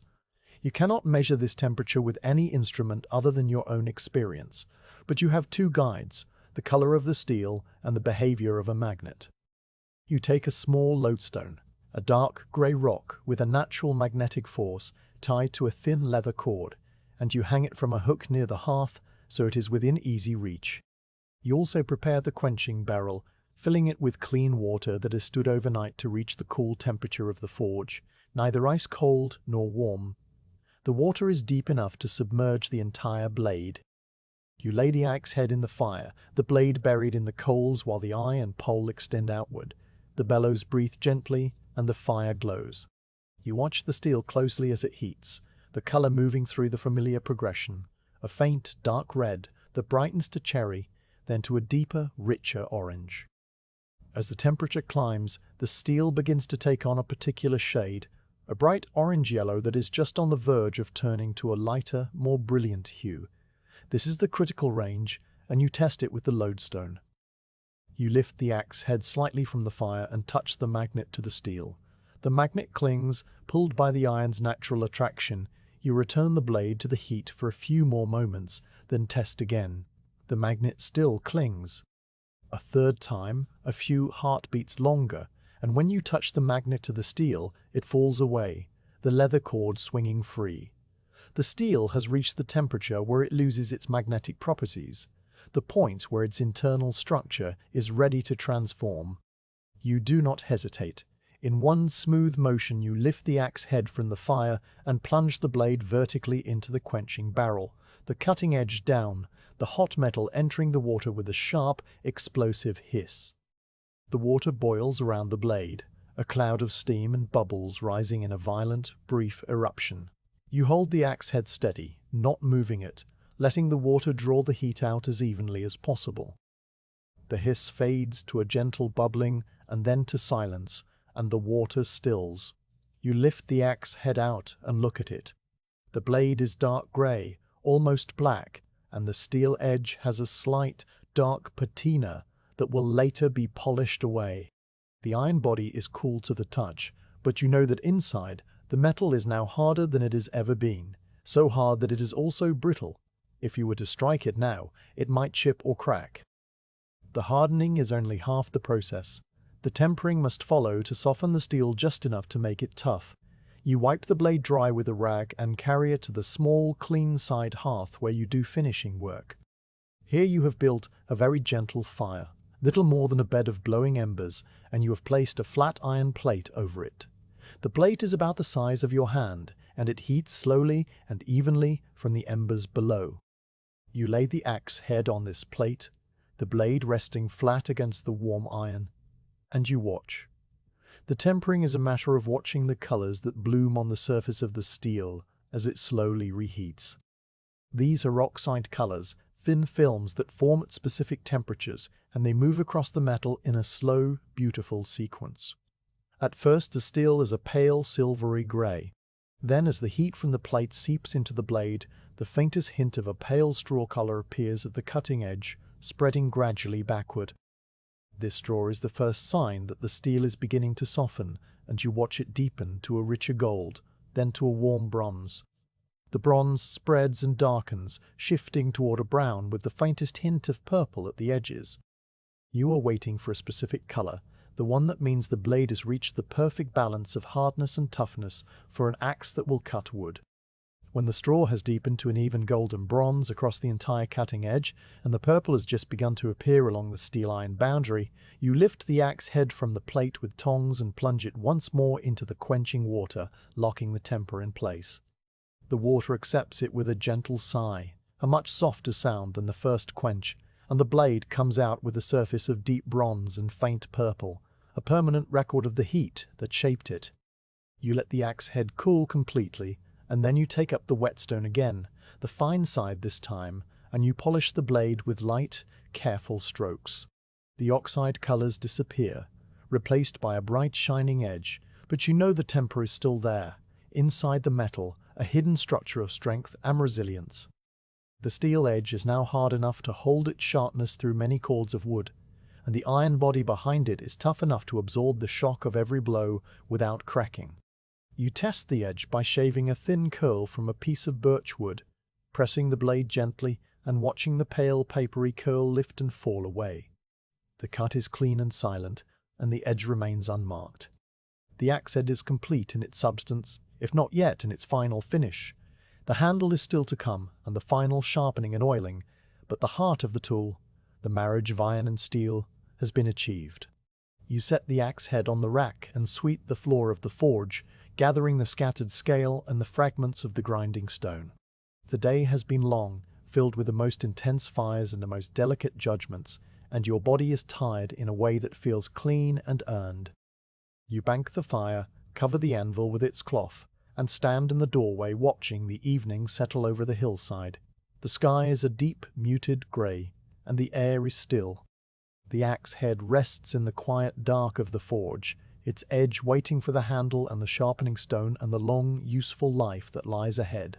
The axe head now lies finished in its substance, the iron body solid, the steel edge hard and tempered, and the eye a clean oval waiting to be filled. This morning you turn away from the hearth and the anvil and walk to the woodpile behind the longhouse, where the raw materials for handles have been seasoning for 2 full summers. The pile is a long, low stack of split logs and thicker branches, covered with a roof of old bark to shed the rain, and the air around it smells of dry wood and the faint, sweet must of aging sap. You stand before it in the grey morning light, letting your gaze travel over the exposed ends of the billets, looking for the one that will become the haft. Ash is the wood you want. It is strong and flexible, straight-grained, and it does not splinter easily under the repeated shock of an axe biting into timber. You have several ash billets in the pile, cut from a tall, straight tree that fell in a storm 4 years ago and was sectioned and stacked to dry. You pull aside a few pieces of birch and alder to reach them, the bark rough under your fingers, and you lift out a billet about the length of your arm and as thick as your wrist. It is a split section, not a sawn one, so the grain runs continuously from one end to the other, uninterrupted. You hold it up and sight along its length, closing one eye, checking for any wave or twist. The billet is as straight as a ray of light, and the growth rings are fine and close together, a sign of slow, dense growth. You tap it against a stone, and it gives a dry, ringing note. This will be the handle. You carry the billet back to the forge, where the shaving horse waits outside near the chopping block. The shaving horse is a simple device, a long bench with a pivoting foot clamp at one end. You sit astride it, facing the clamp, and you place the billet against the inclined wooden block, pressing the foot pedal down with your leg so that the clamp jaw grips the wood firmly. The billet is now held horizontal and steady, with the section you will work on extending toward you. You reach for the draw knife, a tool with a long curved blade and 2 wooden handles, one at each end, and you settle it against the wood. The draw knife blade is sharp, and you pull it toward you with both hands, the steel biting into the ash with a soft, tearing sound. A long, thin shaving curls up from the edge, pale as cream and slightly translucent, and it falls away to the ground. You push the knife back, reposition it a fraction further along, and pull again, and another shaving rises and drops. The rhythm is different from hammering. It is quieter, more intimate, a conversation between blade and grain. The draw knife does not force the wood, but follows its natural direction, peeling away layer after layer. You work steadily, beginning at one end and moving along the length of the billet, turning it now and then to work a different face. The shavings collect around your feet in a soft, rustling pile, and the air fills with a clean, faintly sweet scent of fresh-cut ash. Your goal is to reduce the thick billet to a smooth, oval cross-section that will fit comfortably in the hand and pass cleanly through the eye of the axe head. You work by feel as much as by sight, running your palm along the wood after every few strokes to assess its shape. The oval should not be perfectly round. A slight flatness on the sides helps the user index the blade's orientation by touch. You shape the belly of the handle where the hand will grip it, leaving it a little fuller, and you taper the forward end where it will enter the eye. The draw knife moves in long, sweeping pulls, and the wood beneath it transforms from a rough split billet into a smooth, elegant shape. You pause frequently to sight along the handle, checking that the taper is even and that the center line is straight, and you make small corrections with lighter strokes. As the shaping progresses, you turn your attention to the eye-end taper. This is the most precise part of the haft, because it must match the dimensions of the drift exactly, snug enough to hold the head firmly without splitting the wood. You keep the drift nearby, and you compare the thickness of the eye-end to the drift's oval profile often. Using the draw knife more delicately now, you shave down the wood bit by bit, the shavings becoming thinner and more transparent. The taper is gradual, narrowing over a handspan or so from the full thickness of the handle to a section that is slightly larger than the eye opening. This will allow you to fine-tune the fit by scraping and sanding. When the overall shape is established, you set the draw knife aside and take up a spokeshave, a smaller tool with a short flat blade set between 2 handles. The spokeshave removes less wood than the draw knife and gives you finer control. You sit on the shaving horse once more and work the eye end with the spokeshave, turning the handle slowly, shaving away the faintest wisps of ash. The sound is a soft, whispery scrape, and the surface becomes smooth under your fingers. You pause now and then to pick up the axe head and try the fit. You slide the head onto the taper, pushing it gently by hand, and you watch how far it goes before it binds. The first try sees the head stop well short of the eye shoulder, the thicker part where the handle will seat. You examine the bright marks on the wood where the iron made contact, and you return to the spoke cave, removing material only from those high spots. The second try brings the head a little further, and the third a little further still, each time the fit growing closer and more precise. This trial and error process is slow and deeply repetitive, but it is also satisfying in its own quiet way. You tap the head onto the handle with a few light blows from a wooden mallet, then remove it by tapping it back off, each time inspecting the marks on the wood and scraping away the tiniest high spots with the spokes have or with a small sharp knife. The wood gradually conforms to the iron, and the iron to the wood, until at last, after many cycles, the head slides all the way up the taper and seats firmly against the shoulder with a solid, final-sounding thud. You hold the axe up by the handle, and the head does not shift or rattle. You give it a gentle shake, and it stays absolutely true, as if the wood and iron have become a single piece. The fit is perfect, but it is not yet permanent. To make it permanent, you must wedge the handle. You take the axe head off one last time, laying it aside, and you set the handle into a wooden vise, a simple clamp built into the side of the shaving horse. With a fine-toothed saw, you cut a shallow curve straight down the center of the eye end, the slit running about 2/3 of the depth of the eye, perpendicular to the blade's edge, so that the wedge will spread the wood along the long axis of the eye. The curve is narrow, just wide enough to accept a wedge, and you cut it carefully to keep it centered. Then you select a piece of dry oak from a small pile of offcuts. Oak is hard and strong, and you split off a thin sliver and shape it into a wedge with the small knife, tapering it from a sharp point to a thickness slightly wider than the kerf. The wedge is no bigger than your little finger, but it will lock the handle into the eye with great force. Before assembly, you retrieve a small clay pot of pine tar from a shelf inside the forge. The tar is thick and dark, smelling sharply of resin and smoke, and you warm it slightly by setting the pot near the hearth until it softens to a brushable consistency. Using a small stick with frayed end, you daub a thin coat of tar inside the eye, painting it all around the walls. The tar will lubricate the wood during the final driving and then set into a waterproof seal that prevents moisture from loosening the fit over time. Then you align the handle with the eye and begin to drive the head on, this time using the wooden mallet with deliberate, steady blows. The head slides up the taper, compressing the wood slightly, and each blow gives a satisfying, deep thump. You watch the shoulder approach the eye, and you stop just as it seats fully, the iron and wood meeting cleanly. Now you take the oak wedge and insert its point into the kerf. It stands upright, a small sliver of pale wood against the darker ash. You pick up the mallet and begin to tap the wedge home, very gently at first, then with incrementally firmer blows. The wedge bites into the kerf and spreads the sides of the handle outward, pressing them tightly against the inner walls of the eye. You feel the resistance build, and you stop just as the wedge becomes solid, refusing to go further. The sound of the final tap is a sharp, conclusive crack, and the wedge is now flush with the top of the handle, its wider end sitting proud by only a hair. You set the axe aside for a short while to let the wood settle and the pine tar begin to cure. While you wait, you gather the shavings from the floor around the shaving horse and add them to a basket of kindling material. Nothing is wasted. Then you retrieve the axe and begin the final trimming. With the small saw, you cut off the protruding end of the wedge and the small amount of handle that extends above the eye, making the top perfectly flush. You then use the small knife to pare away any rough edges, and you finish with a piece of dried fish skin. The skin is rough and leathery, the same material you use for sanding tool handles, and its texture is like a fine, flexible rasp.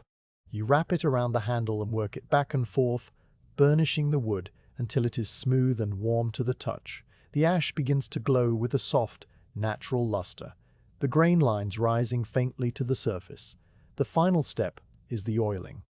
You keep a small leather flask of linseed oil on a shelf in the forge, the oil pressed from flax seeds traded from the south. You pour a small amount onto a clean wool rag, enough to wet it without dripping, and you begin to rub the oil into the handle. The oil goes on in slow circular motions, and the wood drinks it in eagerly, darkening from a pale cream to a warm golden honey color.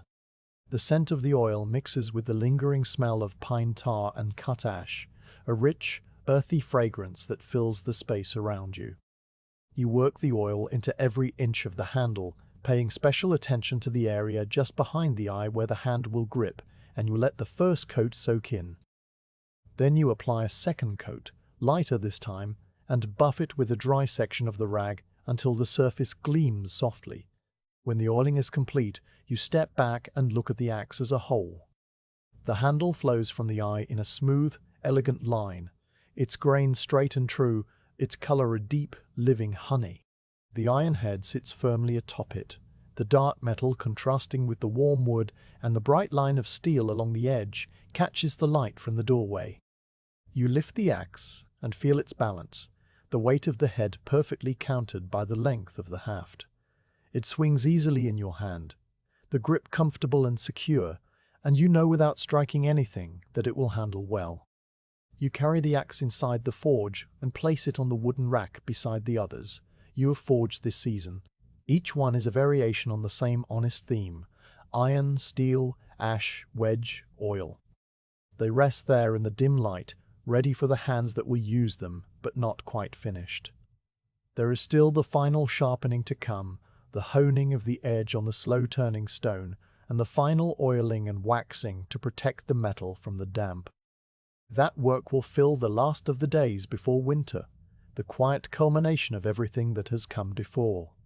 For now, the handle is fitted, the wedge is tight, and the oil is soaking slowly into the wood, bonding with the fibers and hardening into a protective skin. The axe is whole, and the forge is still, and you wipe your hands on your apron and look out at the grey sky as the afternoon settles gently toward evening. The morning of the final sharpening arrives with a stillness that feels different from the days before. The air outside the longhouse is colder, carrying a bite that was not there last week, and when you step out onto the path, the grass crunches underfoot with a frost that has outlasted the dawn. The sky is a uniform pale grey, the kind that seems to press down gently on the hills, and the distant fjord is a flat sheet of silver visible through the bare branches. You pull your woolen overtunic tighter at the neck and walk the familiar path to the forge, your breath rising in steady, slow plumes that drift behind you and dissolve. The birch grove is silent, its few remaining leaves now fallen and blown away, and the moss on the stones is crisp and white-tipped.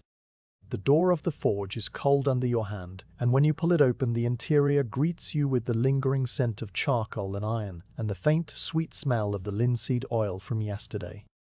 Inside, the axe waits on the rack, its handle now a warm honey color that is cured overnight into a soft, matte glow. The head is dark iron, with that bright line of steel along the edge, still showing the faint grind marks from the coarse whetstone. Today you will refine that edge to its final sharpness, and then you will seal the metal against the winter damp, and then the work of this season will be complete. You build the day's fire not in the main hearth, but in the small side hearth that heats the forge enough to take the chill from the air, and you set a clay pot of water near the coals to warm slightly, not hot, just enough so it will not sting your fingers when you dip them during sharpening. The sharpening stone is a large circular wheel of fine-grained sandstone, about the width of your hand and as high as your knee when it sits in its wooden trough. The trough is filled with water, and the stone turns on a horizontal axle supported by two upright posts driven into the earth floor. A foot treadle connects to the axle by a leather belt, and when you press down on the treadle with your foot, the stone rotates smoothly, its lower portion passing through the water and rising wet and glistening. You sit on the stool before it, adjusting your position so that your knees are comfortably apart and your foot finds the treadle without strain. You pick up the axe and settle it across your lap, looking at the edge in the grey light from the doorway. The steel is pale and even, and you run your thumb very lightly along it, feeling the fine burr left by the coarse stone. This burr must be refined, and the edge brought to a mirror-like polish. You begin to work the treadle with a slow, steady rhythm. Your foot rising and falling, the leather belt creaking faintly, and the stone turning with a soft, wet sigh. Water drips from the stone into the trough with a regular musical plink, each drop sending a small ripple across the dark surface. You bring the axe blade to the stone, holding it at the precise angle you have held 1,000 times before, an angle that matches the bevel of the steel. The wet stone meets the metal with a low, grinding hiss, and a thin stream of grey, muddy water runs down the blade and drips onto your apron. You move the axe head slowly back and forth across the width of the stone, letting the rotation carry the grit evenly along the edge. The sound is constant and soothing, a watery, rhythmic murmur that blends with the soft thump of the treadle and the occasional crackle of the small fire. Sharpening is a task that demands attention but not urgency. You watch the edge closely, seeing the dull grey grind marks slowly fade and be replaced by a finer, smoother surface. The stone cuts away the microscopic high points, aligning the steel particles into a uniform, keen line. You pause every so often to wipe the blade with a rag and examine it in the light, tilting it so that any remaining imperfections catch the glow from the hearth. If you see a spot where the steel is still dull, you return to that spot, pressing just a fraction more firmly, and the stone takes it away. Then you continue the steady back and forth, your hands moving in a gentle, practiced dance, the axe head turning slightly to follow the curve of the edge. The water in the trough slowly darkens with stone dust and steel particles, turning a cloudy grey like the sky outside. After a long stretch of work on one side, you flick the axe and sharpen the other side with the same meticulous care. The edge bevel is symmetrical, and you maintain the same angle, feeling the slight drag of the stone against the metal. The sound changes as the edge becomes sharper. The grinding hiss gives way to a finer, almost silky whisper, and the stone seems to glide over the steel rather than cut into it. This is the sign that the primary sharpening is nearly done, and you lift the axe and wipe it clean, then hold it up to the light. The edge is now a single, continuous line of bright silver, so fine that it almost disappears when viewed head-on. You test it by very gently touching it to the back of your thumbnail. It bites instantly, a tiny, clean catch that tells you the sharpening is true. The final honing is done with a smaller, finer stone that you hold in your hand. This stone is a smooth, dark slate, about the size of a small loaf, and you dip it in water and work it along the edge with light, stroking motions, polishing the steel to a mirror finish. You work by the light of the fire, the stone moving back and forth with a soft, liquid sound, and the edge begins to gleam, reflecting the orange glow of the coals. You hone until you can see your own reflection, faint and distorted, in the curve of the steel. The edge is now as sharp as you can make it, ready to cut cleanly through wood fiber without tearing or crushing. You set the axe aside and stretch your back, feeling the pleasant ache of concentration, and you pour a cup of warm water from the pot and drink it slowly.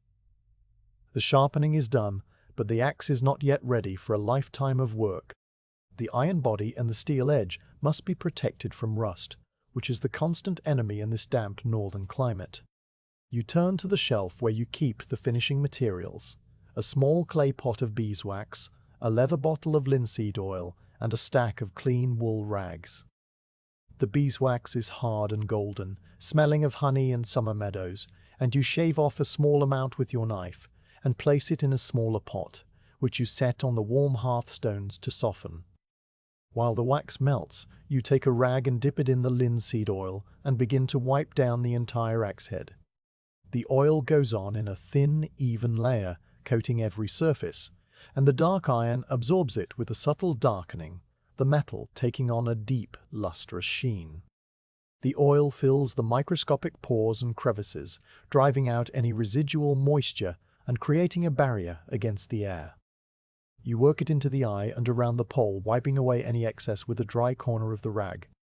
When the beeswax has softened to the consistency of soft butter, you take it from the heat and add a few drops of linseed oil, stirring the mixture with a thin stick until it is a smooth, golden paste. This blend will harden into a thin, waterproof film that protects the metal far longer than oil alone. You take a clean rag and dip it into the warm mixture, then begin to apply it to the axe head, rubbing it in with slow, circular motions. The wax fills the handle of the axe too, and you work it into the wood with particular care, covering the area where the wood meets the eye, sealing that joint against any water that might seep in and swell the grain. The scent of warm beeswax and linseed oil fills the forge, a rich, earthy, slightly sweet aroma that lingers in the still air. You apply a second thin coat after the first has cooled, and then you buff the entire axe with a dry, soft rag, working until the metal has a quiet, satin glow, and the handle feels smooth and warm and slightly tacky under your palm. The axe is now finished. You hold it in your hands, turning it slowly, looking at every part of it, the bright mirror edge, the dark, waxed iron, the honey-colored ash, the flush-cut wedge. It is a tool that carries within it the memory of the bog iron pulled from the cold marsh, the charcoal burned in the earth pit, the hours at the bellows and the anvil, the intense heat of the welding fires, the patient grinding and sharpening. It is a thing made by your hands, but it is also a thing made by the land itself, by the minerals and the trees and the fire, assembled through your care. The satisfaction you feel is not a loud emotion, but a quiet, deep-seated sense of rightness. A feeling that settles into your bones as gently as the frost settles on the grass outside. You carry the axe to the wooden rack and place it beside the half-dozen others you have forged this season. They are a small family of identical purpose, each one an axe head of similar size and shape, each one fitted with an ash handle, each one sharpened, oiled, and ready. They will go to different hands, some to the woodcutters who fell timber for the longhouses, some to the shipbuilders who shape the curved planks of the Narse, some to the farmers who clear new fields. But they are all children of this forge, and you look at them with the calm, wordless affection of a maker for the things made. The stillness that follows the completion of the axe is deeper than the ordinary quiet of the forge.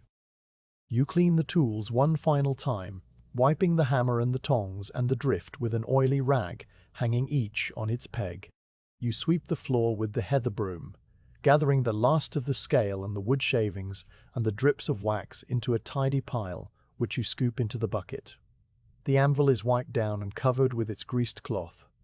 The bellows are rested, their leather banks slack and cool.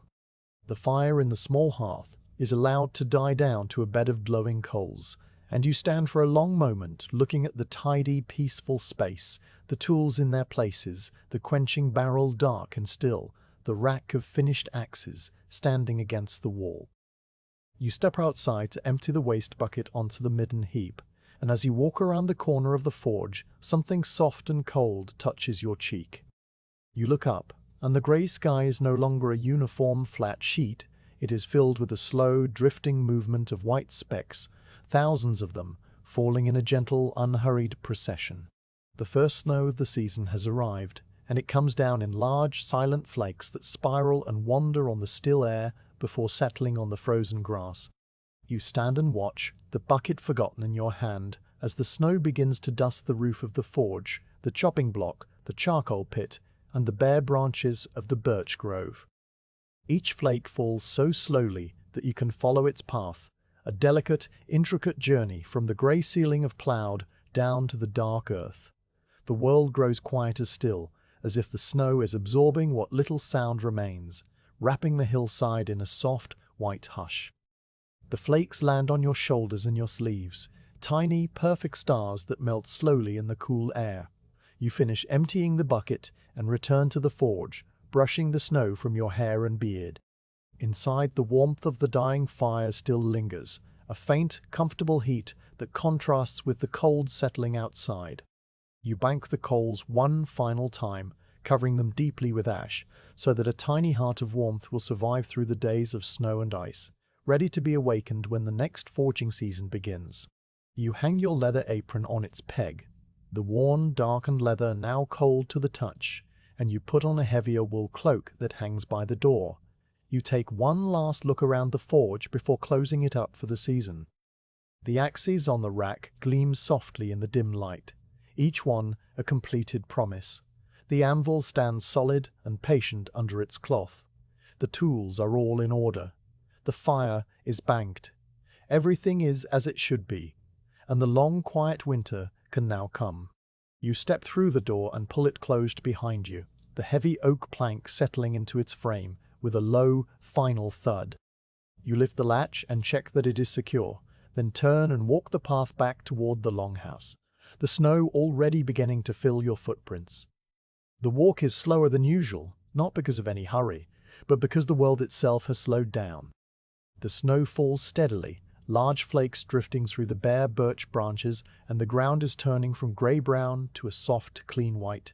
The hillside is silent, utterly silent, the kind of silence that feels alive and complete. You can smell the snow, a cold, clean, slightly metallic scent, and you can feel it on your face, a gentle, cool touch. The smoke from the longhouse chimney rises in a pale column straight up into the windless air, and you follow its line with your eyes as you walk. The door of the longhouse is warm when you push it open, and the fire inside casts a familiar orange glow on the walls. You hang your cloak, settle onto the bed of straw, and pull the wool blanket up to your chin, listening to the faint whisper of the snow against the roof. The axe heads are forged, sharpened, oiled, and stored. The forge is quiet under its blanket of snow. The winter will be long, but the tools are ready, and you are at rest. The stillness that fills the longhouse, the hillside, and the darkening sky is the stillness of completion, a deep and peaceful quiet that holds everything in its place. You close your eyes and the snow continues to fall, soft and silent, covering the path, the forge, the anvil, and the charcoal pit, wrapping the world in white as the season turns and the long night begins.